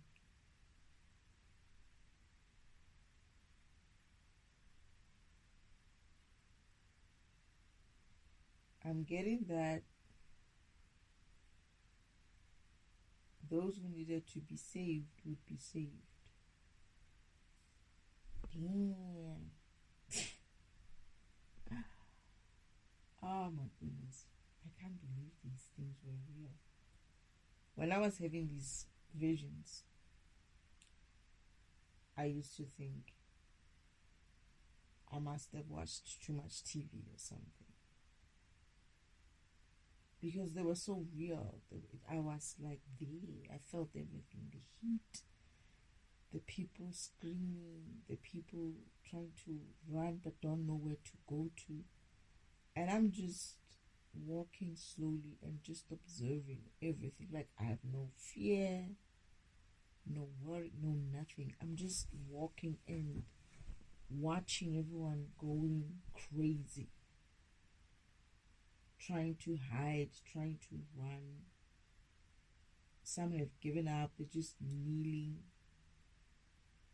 And like, somebody's just kneeling and they are basically like kneeling and praying, almost like in a prayer form, like trying to like looking into the heavens, and I don't know what they're crying about in their minds. They're just like crying. They can't even like pray per se. It's more like like just devastation of a soul, of knowing that something is about to happen, but they can't stop it.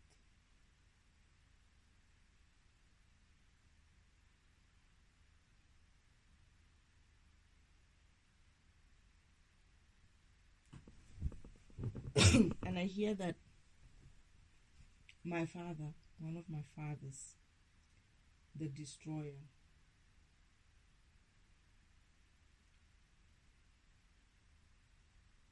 I remember him now. My goodness. I remember him. That's what he does. It's like he doesn't see it as the way Father sees it, as the Creator sees it. He just sees it as it's time, it has to happen. Like he has no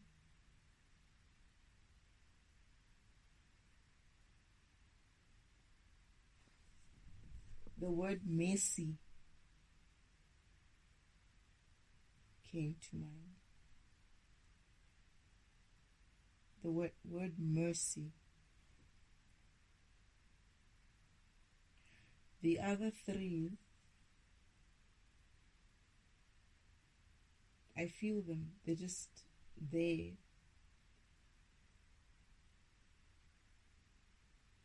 That is the Creator. I forgot the other two. This is why I'm like, I have to go back. I probably have to learn about the other two. I remember who they are though. I know that they are, but I forgot what they are. I was reading about them. This is what I'm saying. I'm equating them to Brahma.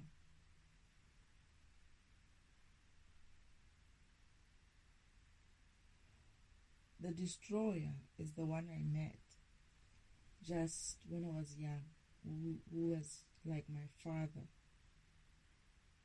And he was like, oh, is this our daughter?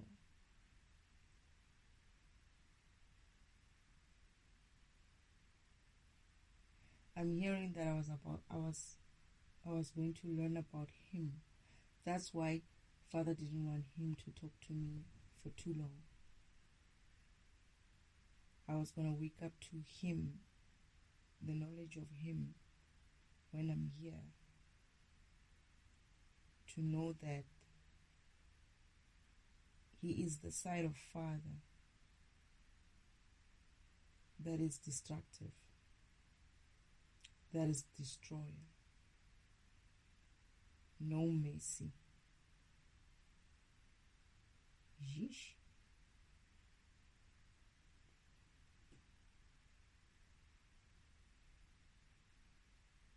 He does come off like that, by the way. Not in a bad way. He is very much. Father is softer. Has his hardness, but he prefers to show up as gentler. Not always though.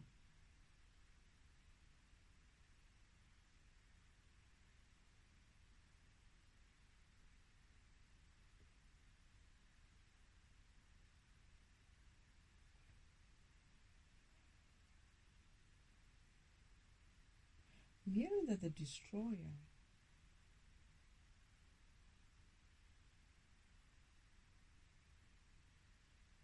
took up this position of being the destroyer after Father had to destroy parts of himself for the first time. And he said to them, he cannot do this again.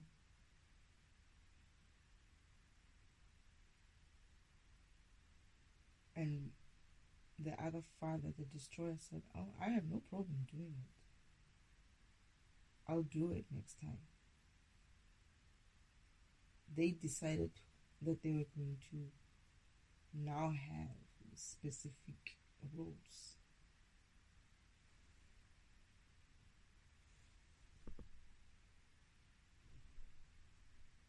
I'm feeling like Father, I'm also calling him Father. It's funny.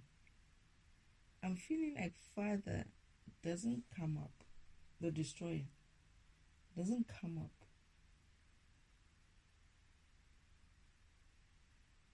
Just.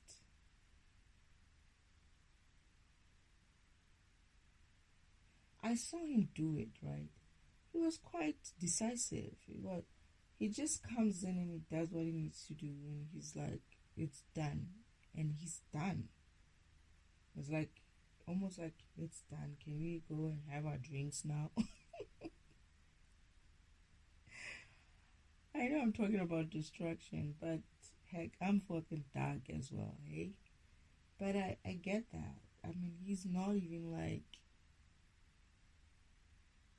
it's almost as if like he's like looking at my father, Elohim, and being like, I don't know why you think this is so difficult to do. Just delete.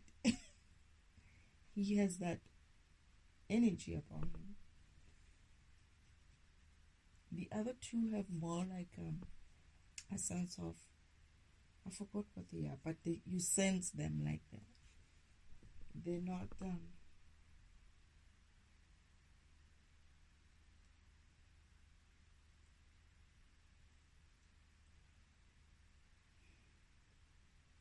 I'm gonna learn about them. They've been here as well.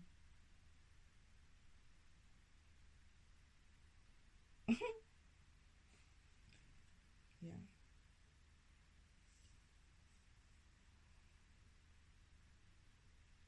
To think that this conversation started up with me talking about my brother, and how it ends up about this end of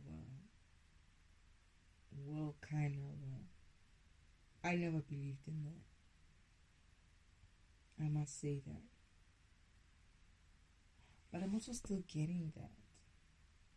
It's not to say the end of the world per se.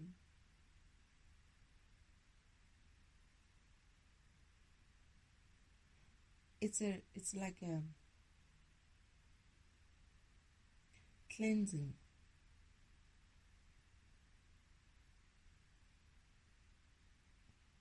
Re-engineering or changing, reimagining the new way of existence, a better way of existence.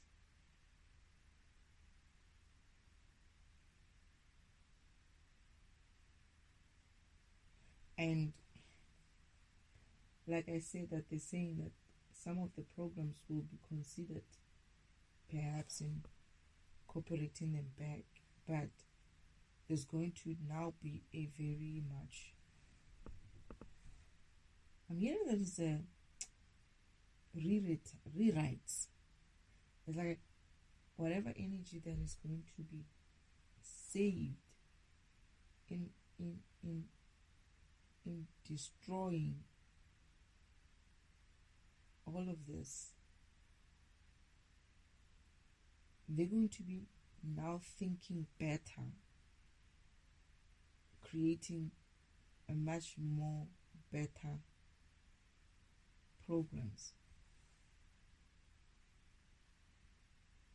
They are building, they are creating from a new perspective.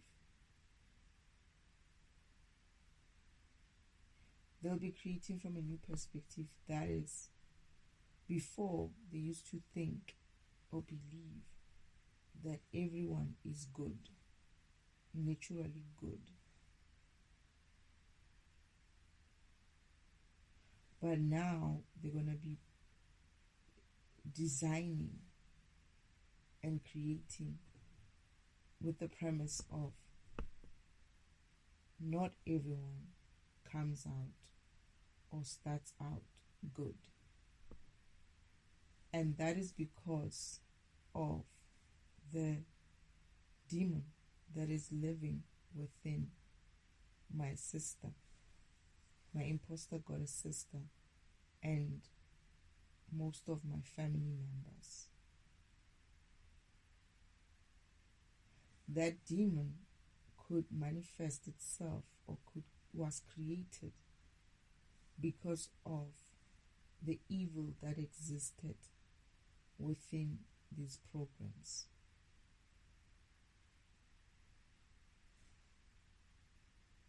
Those who managed to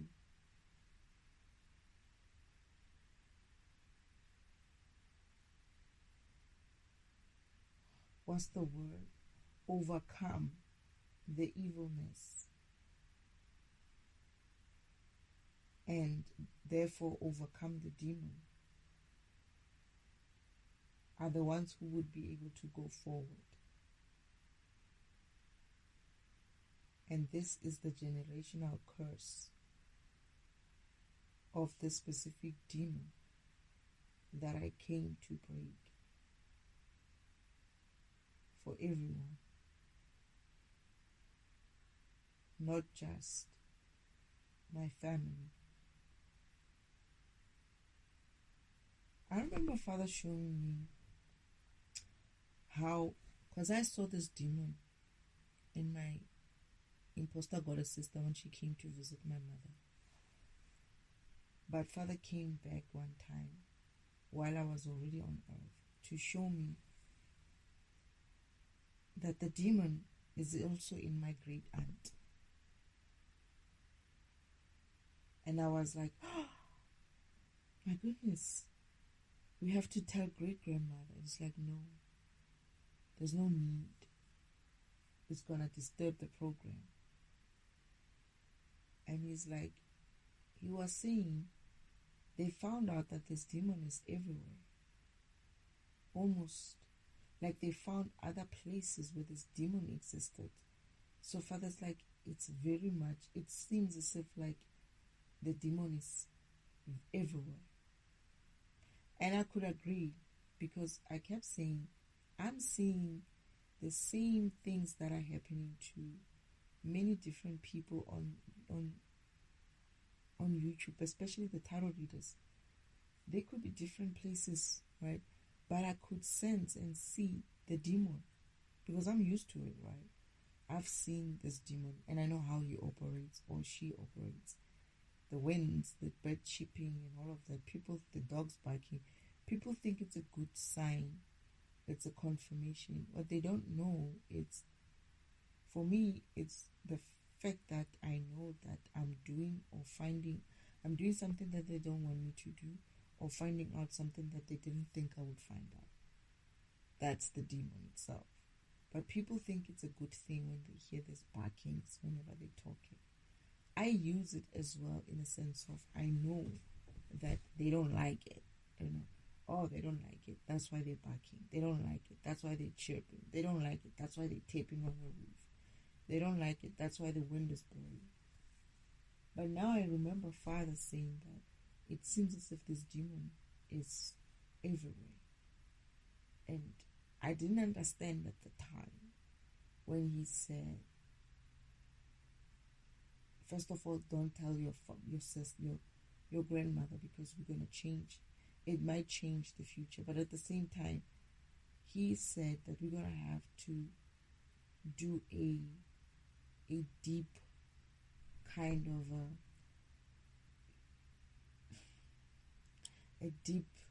of a cleansing of the environment, so to speak.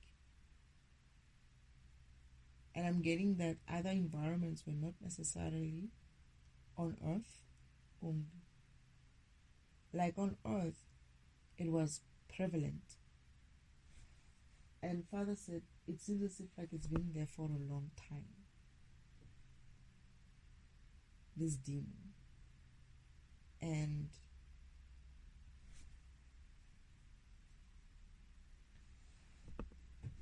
it's many other places. So he needs to clean it up in such a way that it never comes back.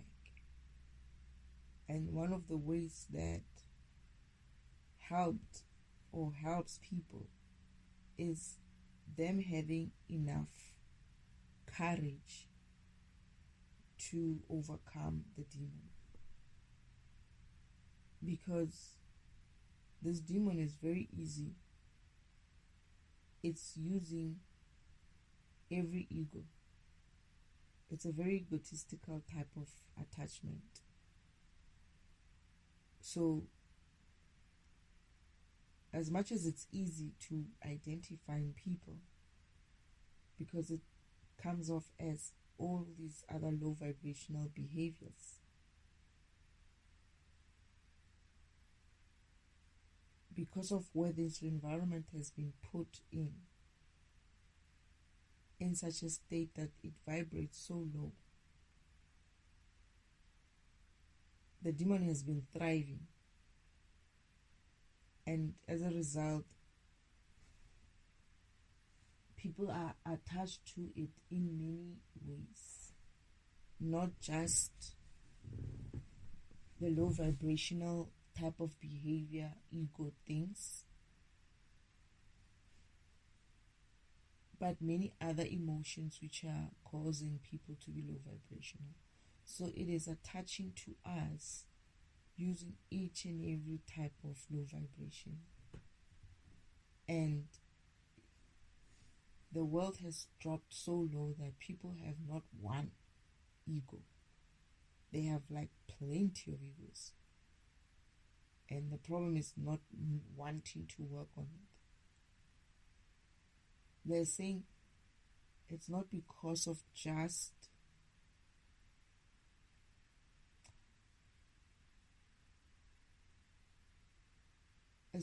because of the people are like lazy or something like that, or the environment. Oh, it's not just because of the environment is low. It's also because of it's easy to just be low vibrational, and people are lazy to start working on their high vibration, on keeping up with the high vibration. This is why I keep saying I've noticed something with the comics is that their low vibrationalness is like it's very limiting in a sense of it. They become lazy to even think.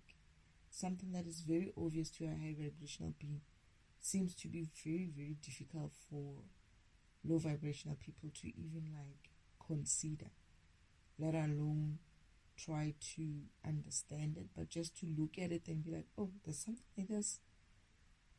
They don't even want to look at it. They don't even want to like acknowledge that it's there.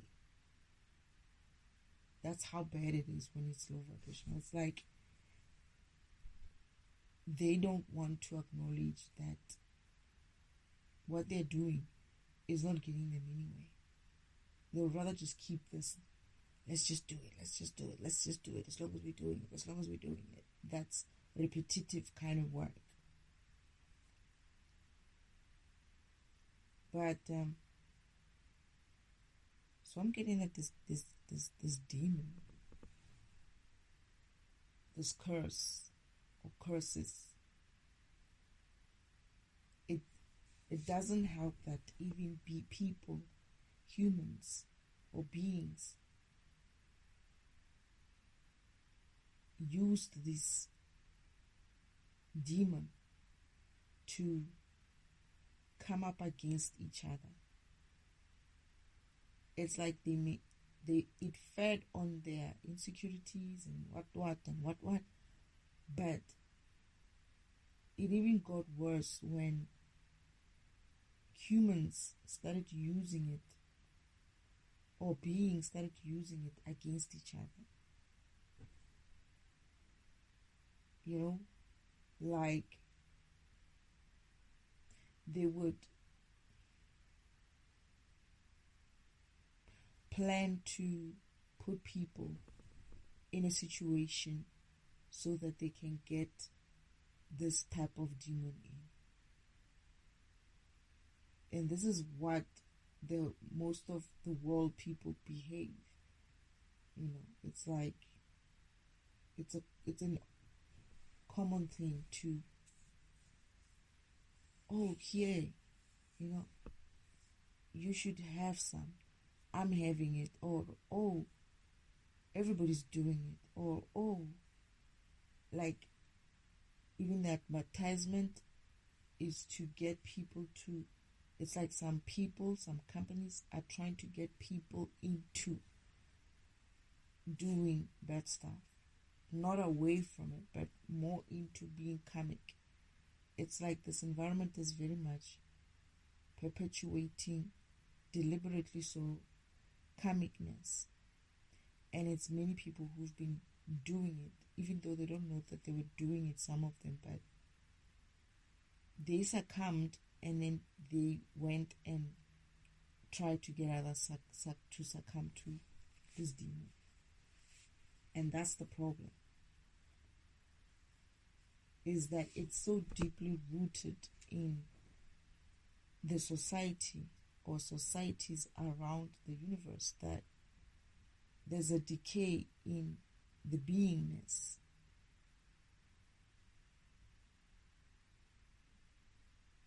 Such that whatever you're going to do to get rid of it is to use the same being or beings to fight it off. That is, if you can fight that off, that means your program is not, I'm going to say it as it is, but if you say take it bad, it's what it is. It means that program is not worth moving into the new upgrade. If it cannot get through, if you cannot work through, if you cannot get yourself capable of vibrating higher through that demon, it's like that demon is actually a test. It has become a bar, in the sense of it's helping Father identify who or what are the, which are the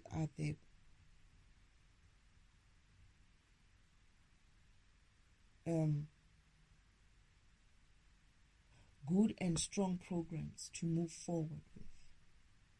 So it's kind of like, as much as it's a bad thing, but it is helping him identify who needs to come with. But what I'm getting is he has offered assistance by getting people like me and others into this environment, so that we can at least assist the environment to vibrate higher. And by assisting the environment to vibrate higher, people are also going to start vibrating higher. So we're giving people a boost to continue to try to wake up, vibrate higher, work through their karmic lessons of getting rid of these low vibrational behaviors or entities that have attached to them through these demons or demon. And once people move forward and work, this is why the Spirit is available to assist people to push through and work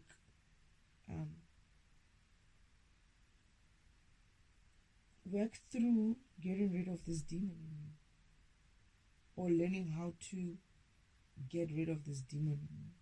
Just vibrate higher. And also remembering, I'm getting that it's important to remember your spirituality, your spiritual program.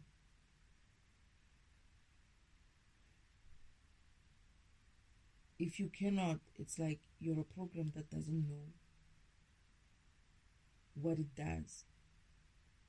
Therefore, you are, unfortunately, they're saying you're going to be useless. It's going to be useless to keep that kind of program when it doesn't know what it's supposed to be doing. It's like you forgot so much that when they try to jerk you up, you don't even, it's like,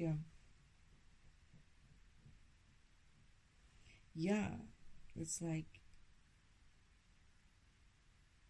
you don't have any trace of who you are anymore. So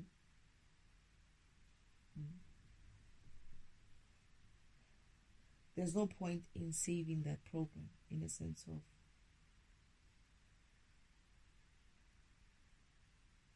it's like you're corrupted. This is where debugger has to come in and help debug. That's why. So Father has brought in so much of help, not just by me building. That's why we're here.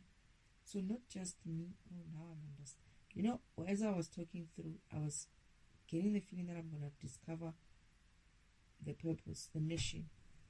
This is the reason why Father brought us in, so that we can assist in taking out some of the demons for you.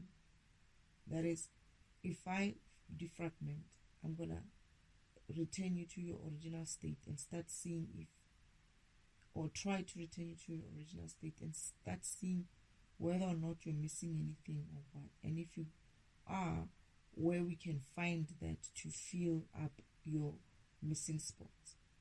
But he also brought in debugger, who is coming in to debug some of these programs or the programs in the system in order for him to change or amend a little bit of the code that is causing them, or take out the codes that are not supposed to be there.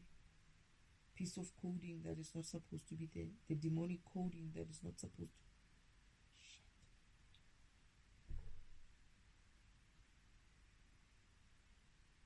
I remember hearing something about something called demonic coding. Anyway, I will explore that some other time. But debugger was supposed to come in as well, or is supposed to come in and do his debugging. Antivirus as well is going to help with also making sure that at least the viruses are gone, right? In that way, when you're working on yourself, you are debugged at least, or you get to be helped by being debugged.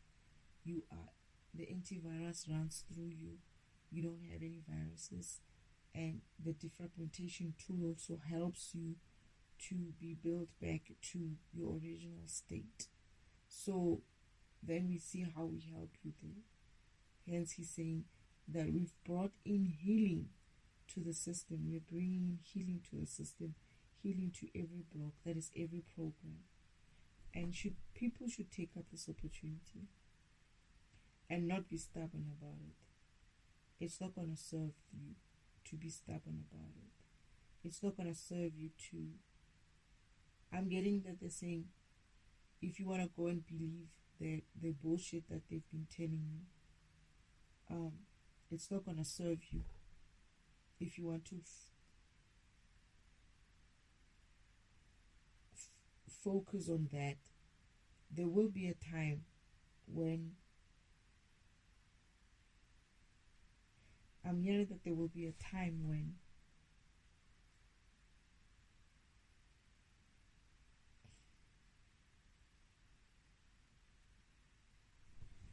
the time will come when people are not going to be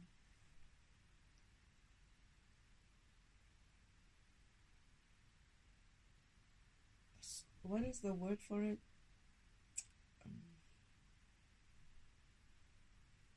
Like no one is going to waste time on you, sort of a thing. Because the system knows when people, the system is going to know when you're going to be just acting out of being difficult. That is, I'm getting that some people are going to be encouraged to not want to wake up or do what they need to do. Like some people are going to be encouraged to go the other way. But what I'm hearing is that there will be a time when that thing won't be tolerated, and you will be behind in your in your awakening, working towards your awakening. You won't have, it's not something that you can do just because of things are about to get too real.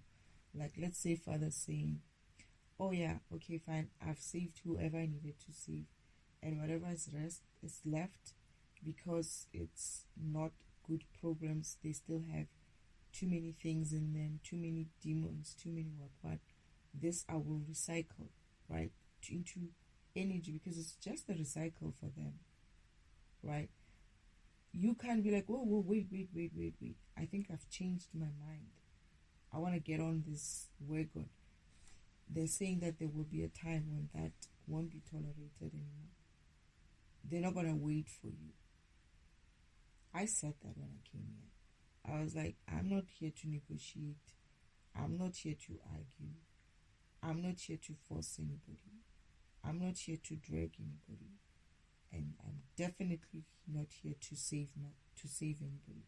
When they say saving, they mean you're going to save yourself. That's what it means. The whole story of Jesus Christ saving you, that whole lie of Jesus Christ dying so that he can save you from your sins, that shit was never true, will never be true. So nobody's here to save you. You're going to have to save yourself. That's it. If you think that there's going to be some Messiah coming through, we're just here to provide healing. We're not here to save you. That's different. I'm just here to provide healing so that you can start looking at yourself in a different way, seeing yourself for who you really are, waking up, giving you a boost in a sense of when you don't have these bugs, these viruses, you don't have too many holes, you're able to remember who you are and you're good for it. You live your life. You're able to fight off all these other demons now going forward. But if you're going to be stubborn about it, that will be a problem. Nobody's going to help you. Unfortunately, the only help we are here to do is on a system level, in a sense of we're here to run the stuff for making sure that this environment runs better and smoother. What you do for your own blog, for your own system, for your own program will still be up to you.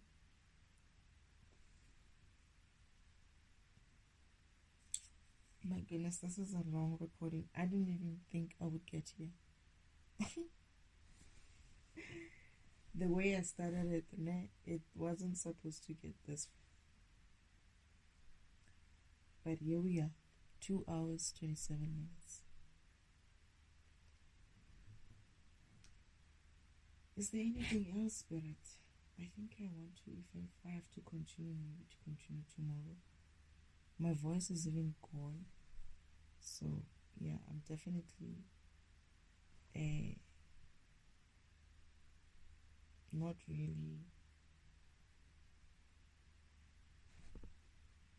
I'm kind of tired. Anything else, Spirit?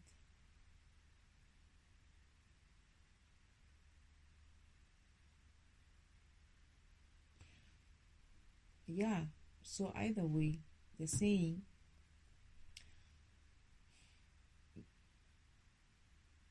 this is not about,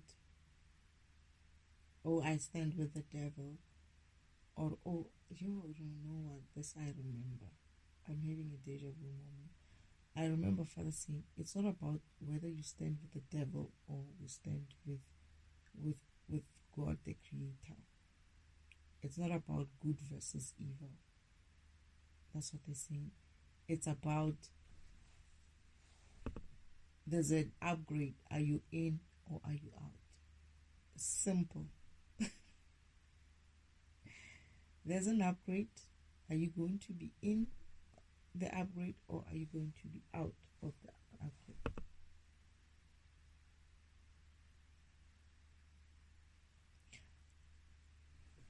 I'm hearing that don't worry about the children. The children will be taken care of.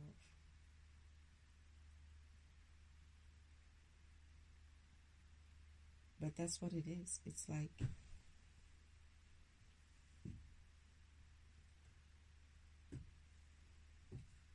I'm getting that even the children will go through the same, right? Oh, I'm yawning. But it should be easy for children because they haven't adopted too many demons. It's the adults who have adopted the demons who have been in the state for too long. That has a lot of work to do. And they shouldn't waste any time.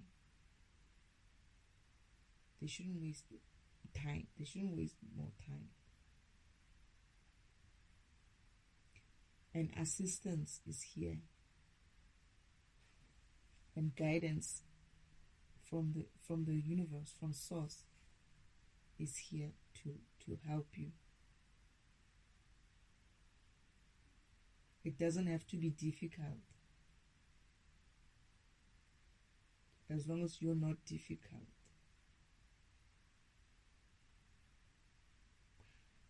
Hey, I don't know about you, but this sounds like it's not a threat, but it's not a threat. They're not trying to threaten you. They're just saying it is what it is. That's what I'm getting from it. That it will happen, whether you pray to this God or that God or whoever that you're aligning with. The upgrade is here. It's about whether you're in on the upgrade or you're not.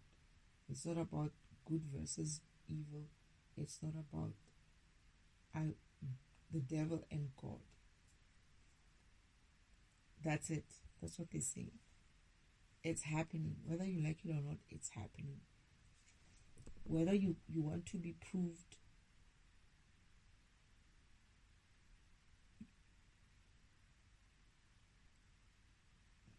whether you want to prove things right or wrong, it's still happening. But you shouldn't be wasting time.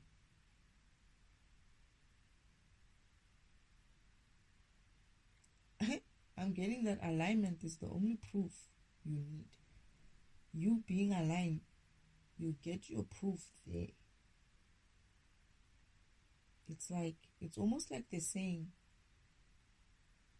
if you want proof, you're going to have to align anyway. Like,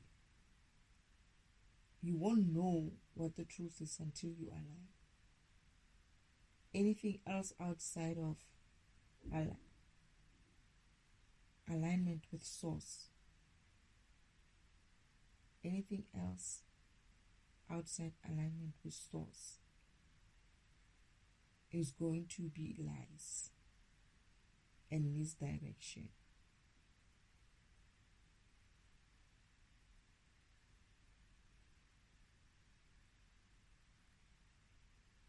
But it's still your choice, I guess.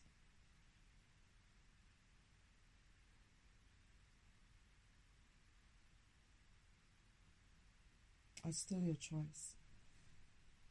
Still up to you. So it's almost like if you wanted to get proof, the only way you're going to prove this, which is true, the only way you're going to prove this is to investigate it, and to investigate it, which is what Uncle Omen didn't want her agents to do. Uncle Omen didn't want her agents to touch my spiritual gifts because he knew once they touch it, they are healed. It's the same thing. It's like they don't want you to touch the idea of the spiritual gift that I'm bringing in a sense of, if you aligned, you're gonna like all of a sudden wake up. You're gonna be, wow, I didn't know I was missing this type of information. So you're already healed in that essence. That's what they're saying. The only way to prove this is for you to align and see it for yourself. If you haven't aligned,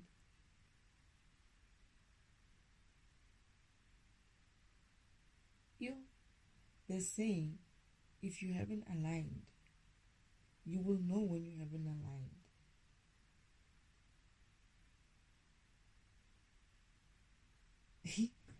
They say it's a catch-22 situation, or whatever situation. I don't know if that is the right phrase.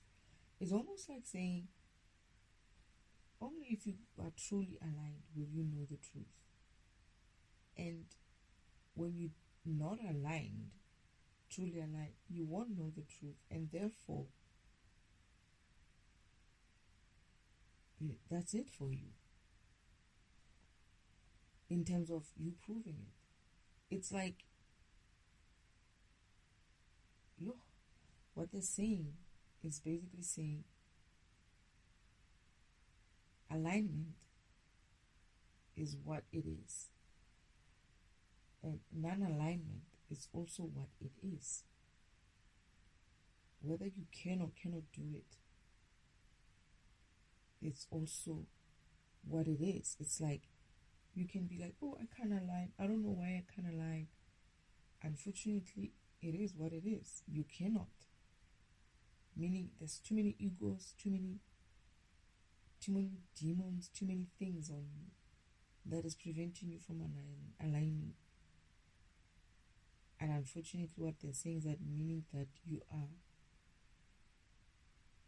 essentially not strong enough or not good, not worthy to be moving to the new upgrade, with the new upgrade. This is what I'm saying, like, it's like Father is using the very thing that the devil was trying to use. Shit. Father is using the very thing that the devil was using against him to keep his people behind. He's like, fine, have them if you want to have them. If you can have them if they want to be with you. That's basically what I'm saying. It's almost like saying, you are going to come with or not. Right? We don't care whether you align with whoever. Are you coming or not? But the only way to come through is through alignment. And if you cannot even make that, they're essentially saying, okay, unfortunately, dear, you don't make the cut. Shit, Father. You know how I used to laugh at these people who were saying, we are the chosen ones. We are the chosen ones. We're going to this new, what is it? New earth. I was lying, I guess. I was the one I was laughing at them, thinking that they're crazies.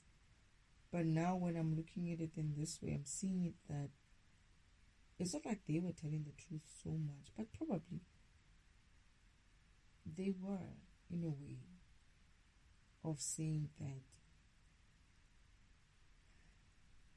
okay, they were saying what they were hearing, but they don't understand what that means. That's what I'm getting. They were all saying that because of that's what they were hearing when they were going through readings, but they don't understand exactly what it means to align. They also still need to align. Shit. So it's like you're either aligned and go aligning with the source, with the universe, means you're going to eventually get to a point where you awaken and understand what your program is and start working, start being your program, start living your program, start being who you need to be. Therefore, you're a program that is worthy. You're awake. You know who you are. They know who you are. Everybody knows who you are. And you get the upgrades to be able to fit into the new program, into the new operating system, into the new universe, into the new upgrade, right? Because of you woke up and you received your healing and you received your upgrade. You're vibrating enough frequency for you to be able to sustain the brightness of the 5D environment, of the world that is to come. But if you don't even wake up, right, if you don't even align and wake up, then it's like you're not even going to, that's what they're saying. It's like, if you don't even wake up from here, it means, think about it when you're running a program, right? When you're doing an upgrade of a system, all the programs which are dead are not going to go through the upgrade. It's like, essentially, you're not connected to the source. I mean, you are connected, but you're not aligned to source. It's like you're not doing what the operating system is expecting you to do. You're there, but you're not doing. The operating system is trying to ping you, to call you, to say, okay, so and so, wake up. I want you to do your job. I want you to copy. I want you to paste. I want you to print. I want you to save. But save is not acting. Save is not waking up. Save is not awake. So what it does is, okay, this save, is not awake. This is an exception. This is thrown out as an exception. It throws you out, right? And therefore, save is no longer there as part of the new universe. It wasn't upgraded. It means you won't be able to be upgraded. Because when they were waking you up, you didn't wake up. It's like the upgrade is going to go through and you're going to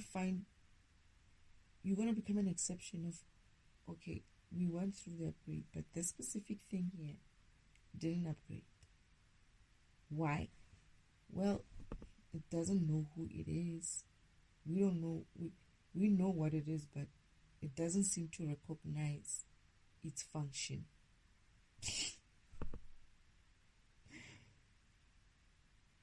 So I guess the question would be, are you necessary or not for you to be forced to wake up? But that's what I'm getting. It's like,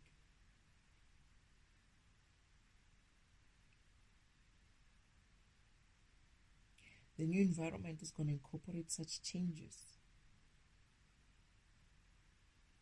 So I don't know how.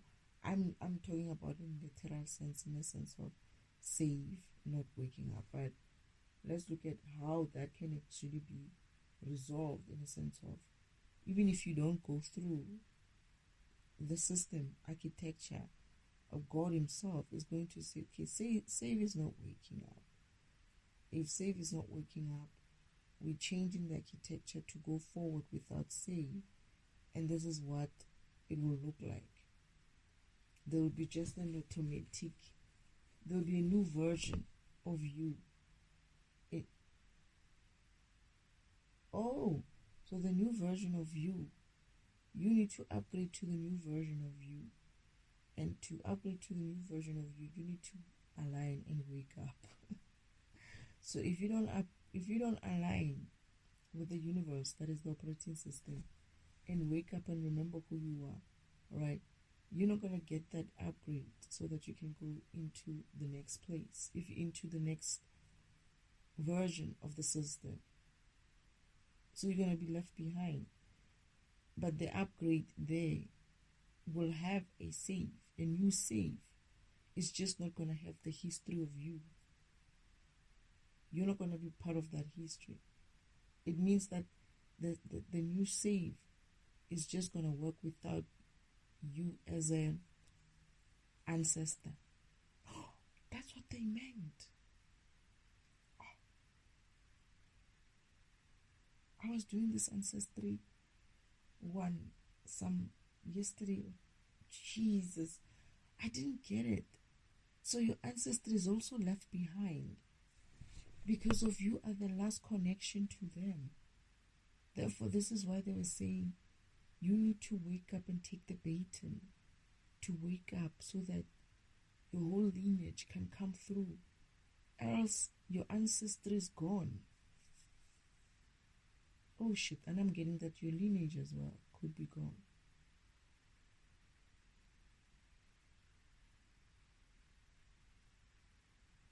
That is the new save, will be the new save, will be the new, it will almost be like, because this is a major upgrade, it will almost be like this is a brand new save.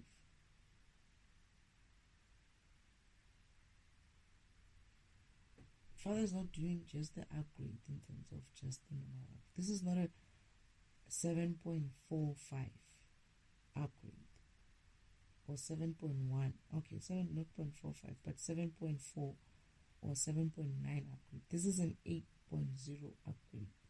It's a full major upgrade. So you should align to the source so that you can get aligned to the upgrade, the new version, the new operating system. And if you don't wake up to that, that's why they say this is not about whether you're with the evil or with the good or what. You're with God or you're with what's the name? Now I understand why those other programs are going to be destroyed because they're not going to be recognized because of they mess themselves up. Wow.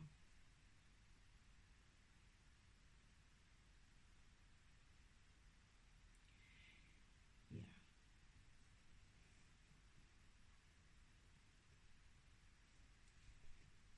Anyway, Spirit, I think I'm at that point where I need to just stop.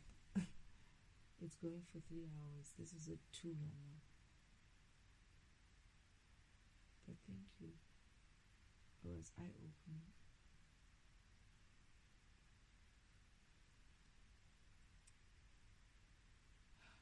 Thank you, Spirit.